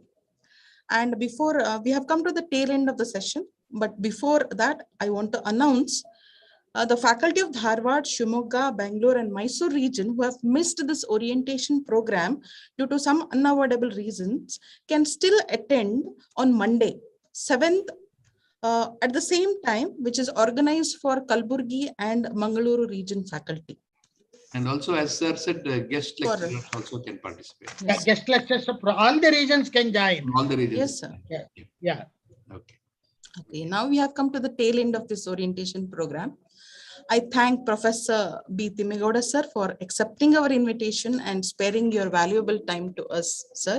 Thank I you, sir. thank you for the opportunity. It is my pleasure and it is my duty to do that. His enthusiasm and spirit and knowledge is amazing, right? It's very, very inspiring to all of us. Thank you, sir. Thank you. Thank you, sir. I thank both the joint directors of Bengaluru and Mysore region and all the NEP coordinators of JD office and universities for helping us organizing this program. Thank you, sirs. A special thanks to Dr. Jayappa sir, Special Officer of Karnataka State Higher Education Council, Bengaluru, who helped me a lot to organize this session, particularly for Bengaluru and Mysore region faculty. Thank you, sir. Hemchandra sir also took it very seriously. Yes, sir. Yes, sir. Thank you, sir. Thanks a lot, Yes, sir. sir. I thank all the faculty friends of Bengaluru and Mysore region who made this orientation program a grand success. I thank Professor Shivprasad sir for believing in me and giving me this opportunity. Thank you, sir. I thank my entire HEA He is the team. prime mover, Yes, prime sir. organizer. Yeah. Yes, sir. I was We about to should tell, thank sir. I him was for all about to this. tell. Yeah. Yeah. He is the main We should inspiration thank him, behind it. yeah. Always inspiring us to do new things, sir. I thank my entire HEA team, especially Sudha Hegde madam, Indumati madam, Arundhati madam, including my technical staff, Mr. Ajay and Mr. Manjunath, for helping us to organize this orientation program. I thank all who have directly and indirectly helped to make this orientation program happen. Thank you one and all. Thank you so much, sir. Thank you. Thank you. Thank you, Deepa, for doing a great job. Yeah. Thank you. Thank you. Yes, Deepa. madam. Deepa, madam, congratulations. Keep Thank it you, up. sir. Thank you. Thank you, madam. Thank you, Thank sir. you, Manjunath, sir. Thank you, Manjunath, sir. Thank you. Thank you. Thank you.